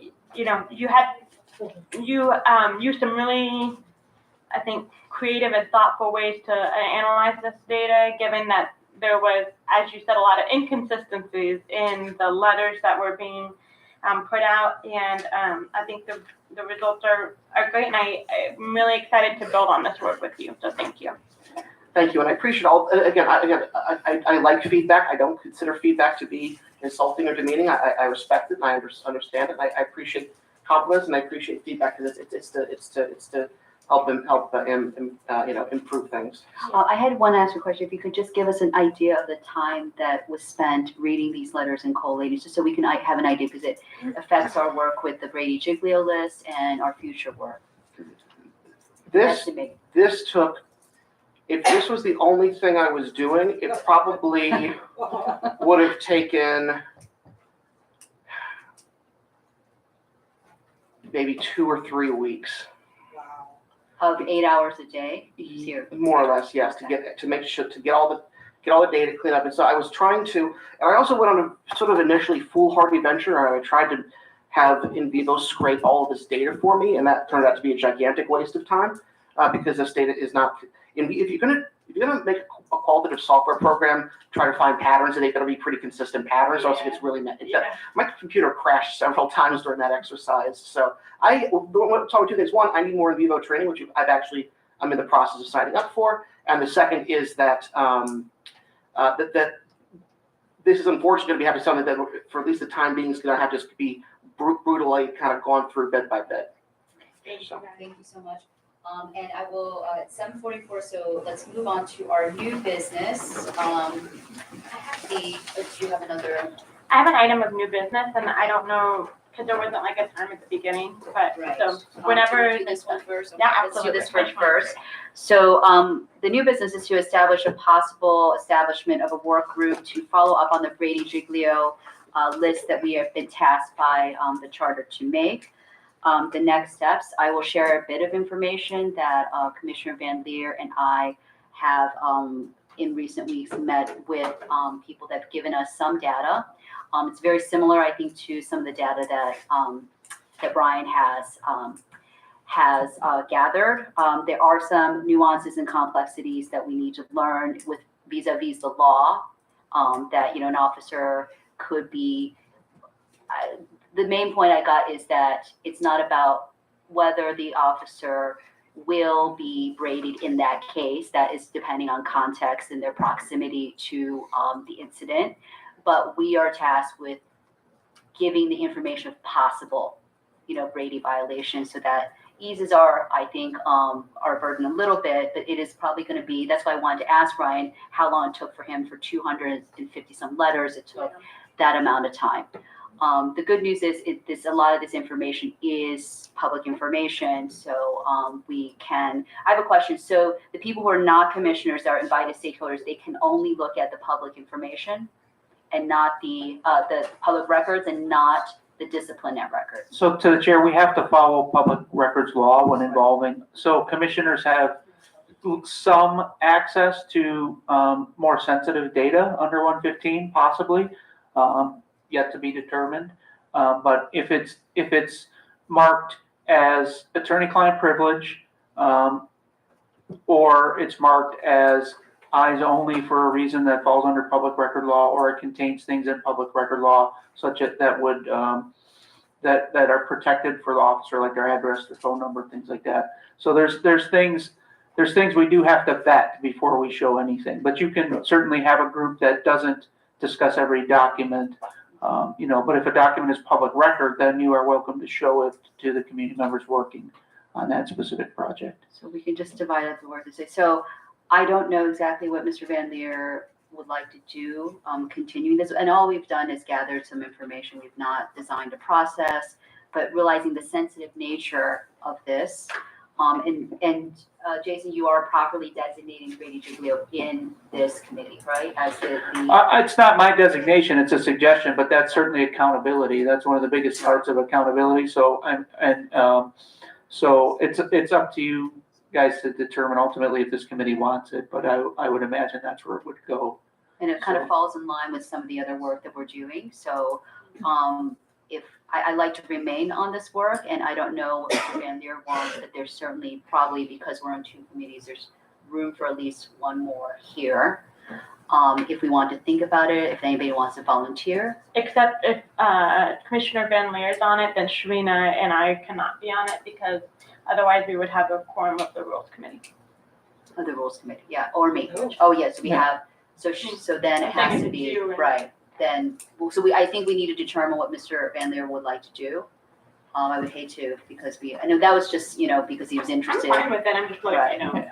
So why don't we find out from him, and are we, if he is interested, then it would be Mr. Chura or Dr. Adams. Yeah. And relevant stakeholders on top of that, so. Okay, Are there two members of this committee who would like to be on that committee, who would like to be a part of that work?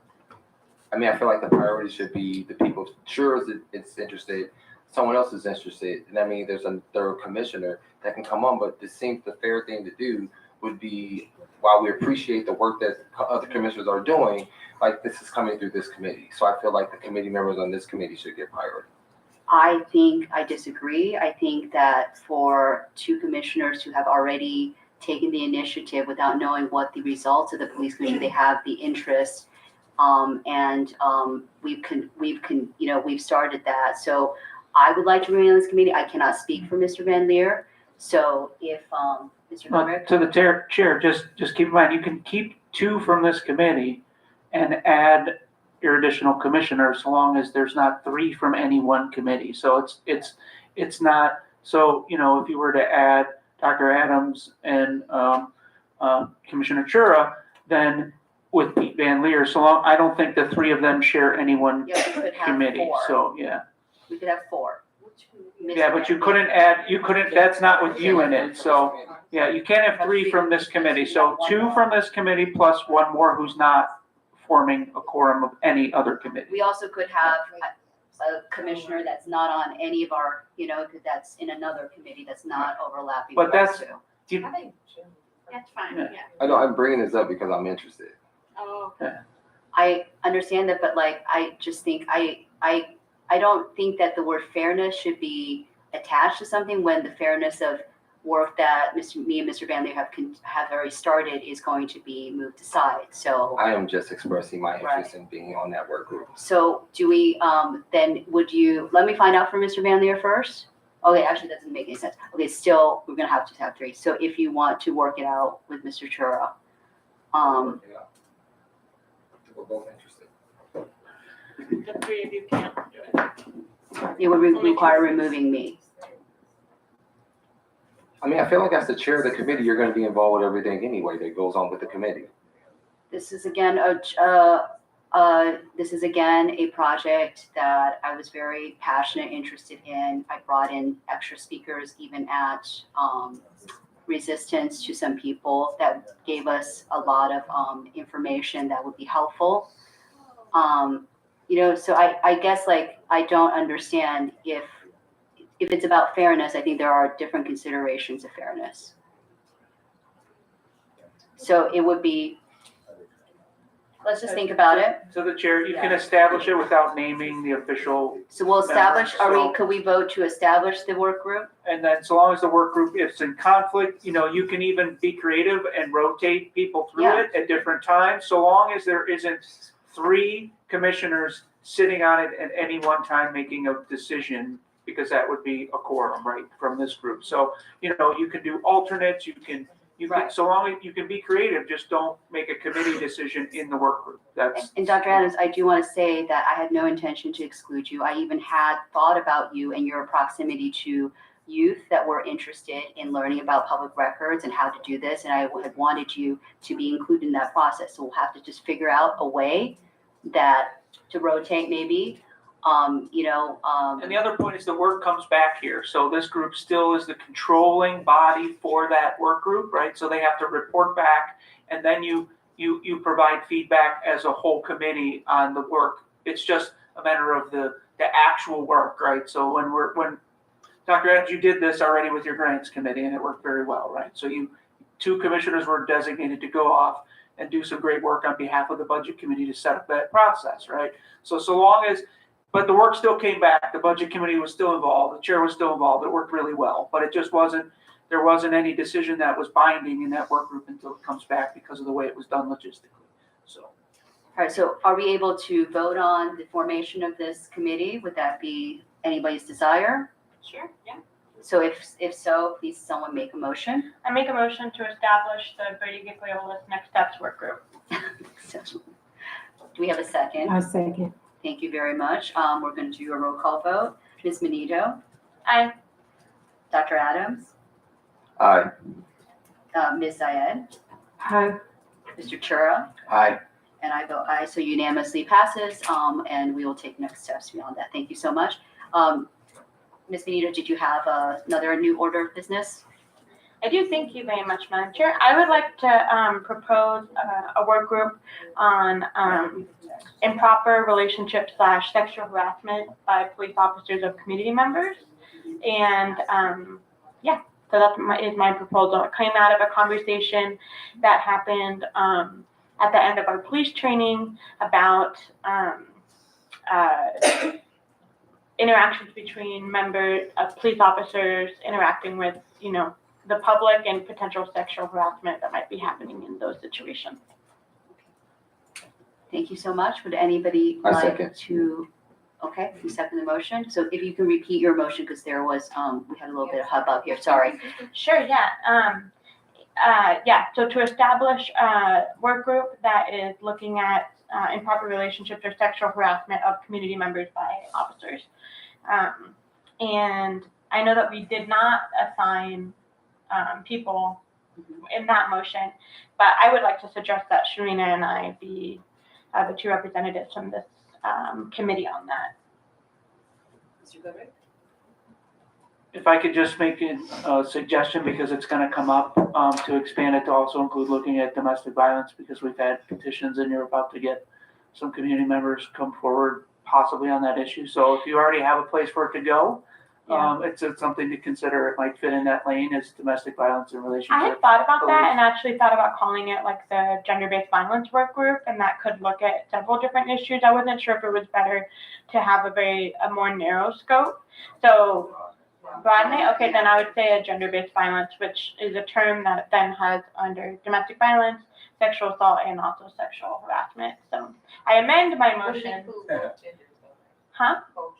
Well, all genders. Yes, all genders, yeah. It's just a umbrella term, because in the history of the movement, it was called violence against women. And then people recognized that was unnecessarily gendering, that we understand that people of all genders experience. So that can be, and we could call it gender-based violence work group, or we could call it domestic violence / sexual harassment / sexual assault. As long as you define what it covers. Yeah, so, great, thank Okay, you. we have 5 minutes, so can we, so you make the. I have a quick question. Yeah. How are we defining an improper relationship? Is that legal terms? Or what are we saying with that? So I think that we're not really defining anything, I was throwing that in there.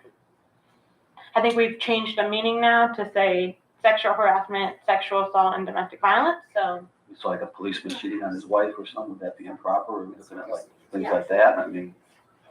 No, that would not be considered sexual harassment or. I know it wouldn't be sexual harassment. You said improper relationship, work group on sexual harassment and improper relationship. With the community. But Yeah, if with the that, community. if that officer is cheating on someone who he pulled over Yeah, and he met this woman through his police work, then that would be improper Yeah. interaction or relationship. and But we're, even though it's I adult. agree in that case, I would define it as that, sure.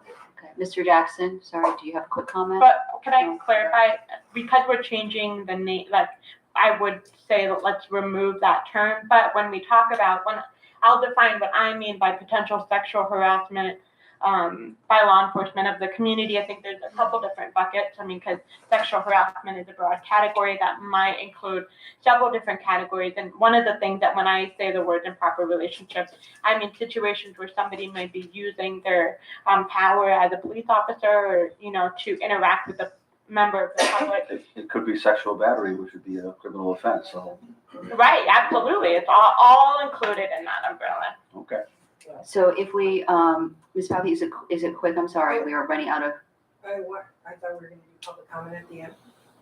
Okay, so we will, We need okay, to vote on so we need to vote on this. Could you repeat again Yeah, the name of the committee and its scope, and someone will second, we'll vote. I would like And it's to. also to include you two as the representatives. And just make sure you call it a work group, Yeah, just for work. clarification.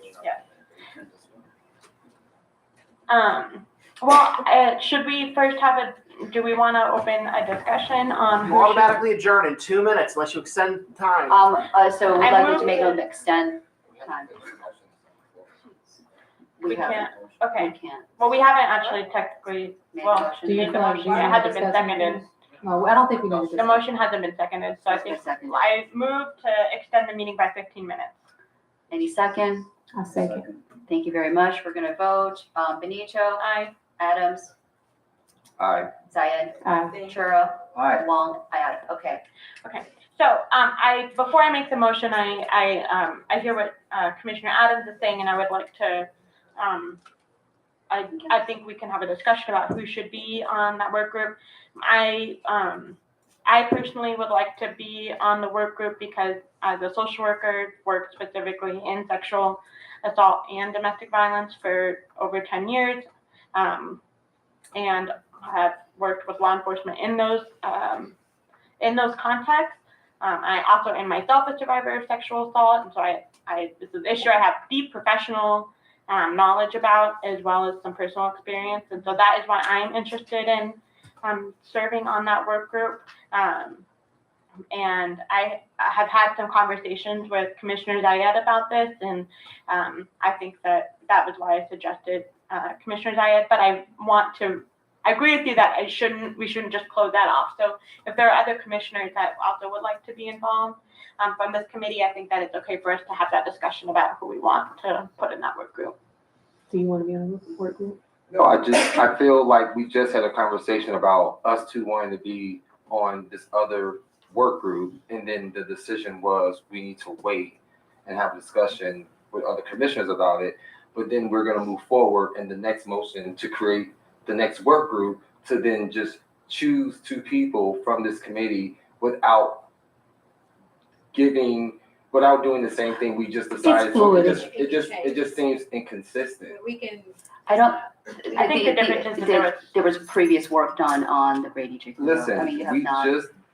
they're both work groups. There are two commissioners from this commission who were interested. I'm just saying, if we're gonna, I feel like whatever we decide, we should decide it the same for both committees. I do think that it is a slightly different scenario, so I'm gonna allow the motion if anybody wants to second it. And, I opened it but for discussion. I didn't make the motion Ms. yet. Zayed, would you like to express your interest? No? Okay. Is there anybody else that would like? We could just have Ms. Benito first, as we need someone to lead the charge, so it would be great. Yeah, maybe we Yeah. could open it with you, Chandra, and then, if anyone's interested, they can send an email. I think the reason why we're doing the motion slightly different is that there was disagreement about who should be on the other group, which is why I think we passed that without determining it. So I think it would be helpful just to not belabor it at all. Are there other commissioners that want to be on this work group potentially? I think so. From Okay. this committee?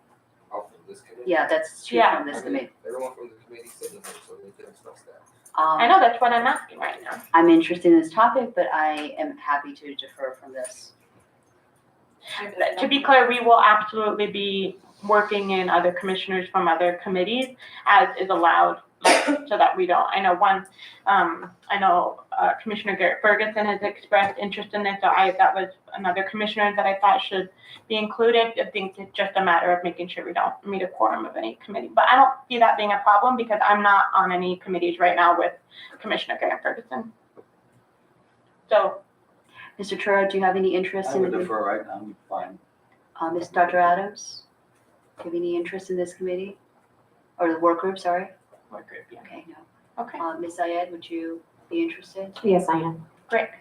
So the motion that I'll make is to establish a gender-based violence work group that is looking at issues of sexual harassment, sexual assault, and domestic violence. And I think we can say other potential topics that might be adjacent to that might be included, and that the representatives from the commission from this committee, which will be Commissioner Zayed and I. However, there will be opportunities for other commissioners to join as long as it does not create problems with quorum. That is my motion. I second. Mr. Justice, you had a comment? No? Okay, No. all right. No. So, After after this, we're gonna take there's a motion on the floor. We'll take an up or down vote. Commissioner Benito, Aye. Dr. Adams, Abstain. Commissioner Zayed, Aye. Commissioner Chura, Aye. Commissioner Wong, so aye. So the ayes have it. So congratulations on the formation of a new committee. Sorry, I keep saying work group. Are there So 15 minutes for public there is another work group issue. I didn't know, Mr. Gruber, what do you think we should do about that one?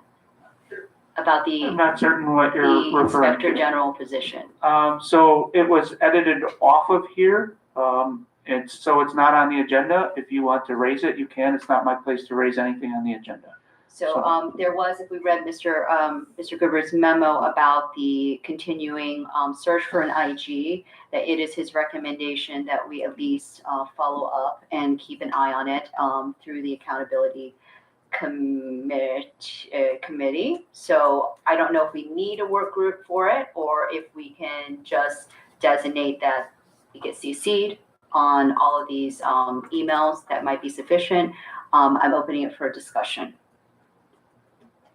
I just wanted to suggest that maybe we first do a public comment period and then come back to this, because I know that several committee members have been wanting to do public comment. Is that Okay with everyone?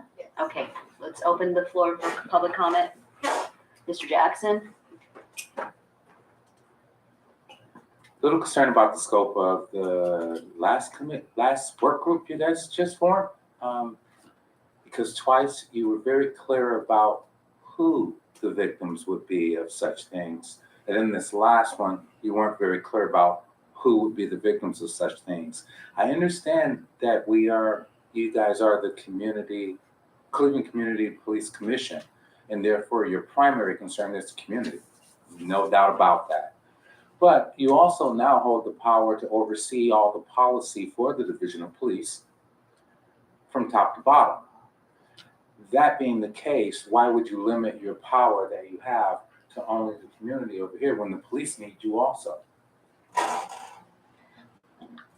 Mayor, Yes, of course. thank you. I think that having the work group called, gender-based violence, including domestic violence, sexual assault, and sexual harassment, I don't think it precludes us from looking at issues where officers are being impacted by that, where they are the victims of those issues. I think it's broad enough that allows us to also look at the needs of police officers.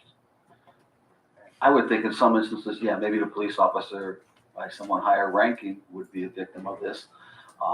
However, I think that most situations, the policeman is coming from a position of power already into whatever situation or relationship he's involved in. So I guess that'd be he or she. Well said. Ms. Powell?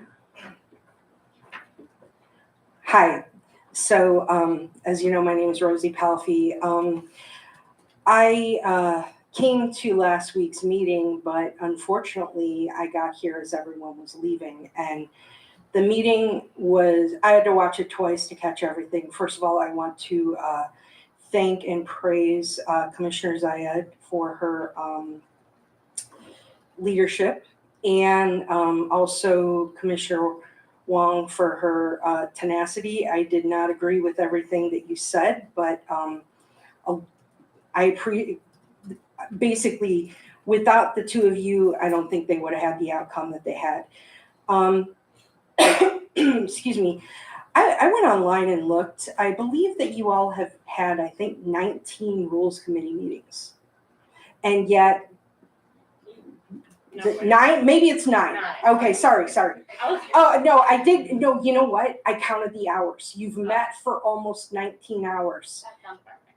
So here's the thing.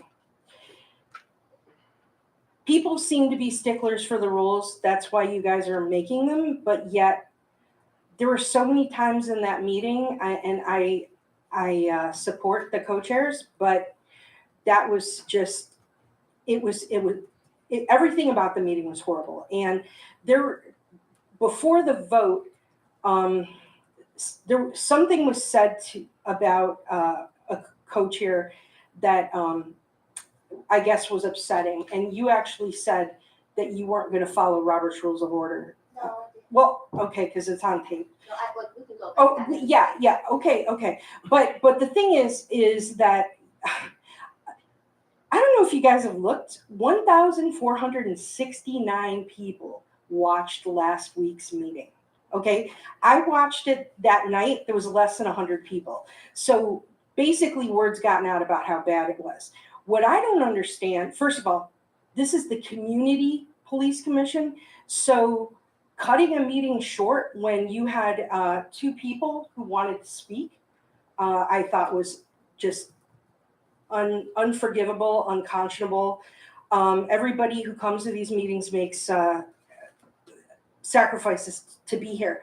But what I cannot understand is why the next day a press release did not go out saying that the commission voted 7-5 to nominate Mr. Goodrick as the permanent executive director, and that you would be forwarding the nomination to the mayor.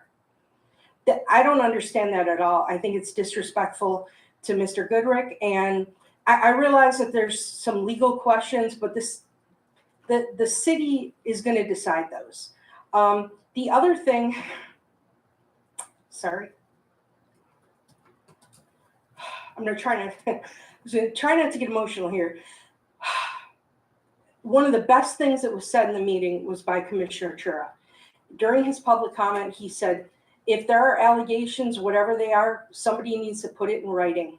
Okay, so there were a lot of innuendos made by several commissioners. And again, if somebody, whether it's a member of the public, a member of the staff, a fellow commissioner, if there's any alleged improper conduct, then it needs to be addressed, okay? And this is where I'm going to get emotional. First of all, can you imagine, you're here for, this is the accountability committee, okay? Can you imagine if a police officer allegedly did something 5 years ago, trying to go back and discipline him? So the notion that some commissioners brought up in the first meeting, allegations that happened 5 years ago that were thoroughly investigated, where there were 5 staff members. I apologize for bringing this up to Mr. Goodrick. I apologize. 4 staff members quit. One of the staff members had allegations against another member, not Mr. Goodrick. Do you really think that if the city could have found a way to fire him after 4 of 5 employees quit, that they wouldn't have found a way to do it? I would encourage everybody to read the report. They hired an outside party to do the investigation, and it's kind of embarrassing for the people, the other people involved. I really like the staff. I miss the staff. And the reason why I'm getting emotional is because people are personally invested in this. And when those allegations came out, it was very upsetting. And I'm very upset at the commissioner who brought this up again, because as somebody who served in the Marines and was sexually assaulted, sexually harassed, and then retaliated against when I reported that improper conduct, when this happened 5 years ago, it was triggering. And when all this got dredged up again last week, it was triggering. So it's very, very upsetting. And you all need to figure out how to get along. Everything does not have to be a fight. You don't have to be right about everything. Okay?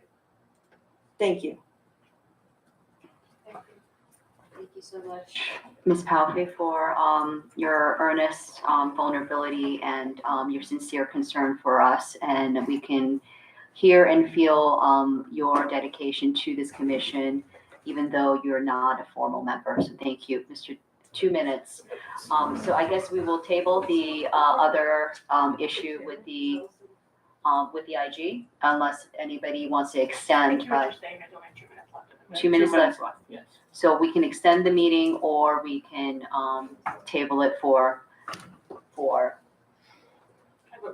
okay, we will table that. And I vote, so we all be formally adjourning. I have to make a motion now because it wasn't scheduled, or can I? You already pushed it 15, so We are within the pushing 15, you can We're within the adjourn. 15 minutes. It's 8:13. We're going to adjourn the meeting. Thank you so much. Oh, we have not decided our next meeting. Okay, we will do a doodle poll. Thank you so much. What's the deal with that camera?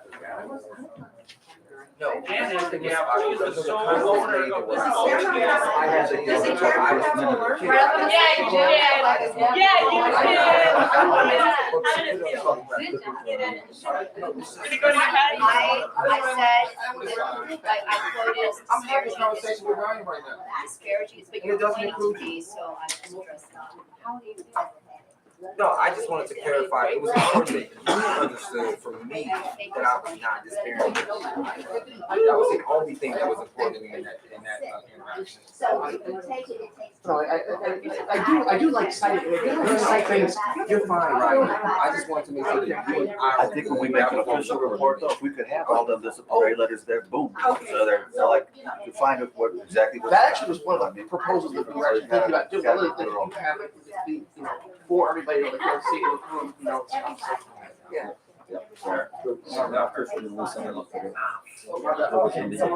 Oh, stop. Yeah. It was good. No, I didn't, and that's something that you guys, that's something you guys would. Well, that's because if somebody misbehaves, they need to be asked to leave. And you guys need security for meetings. And that is why when they called to. I was. I said, but that's okay, but I cut it, I'm not decision, and as a chair, but that, as a chair, I made that decision, and I'm not to the foundation as but people saw it between the time I started that night and midnight that night. I got calls all the way from one corner. So they were at the meeting, because I didn't want anybody calling anybody, that's why I will say, and I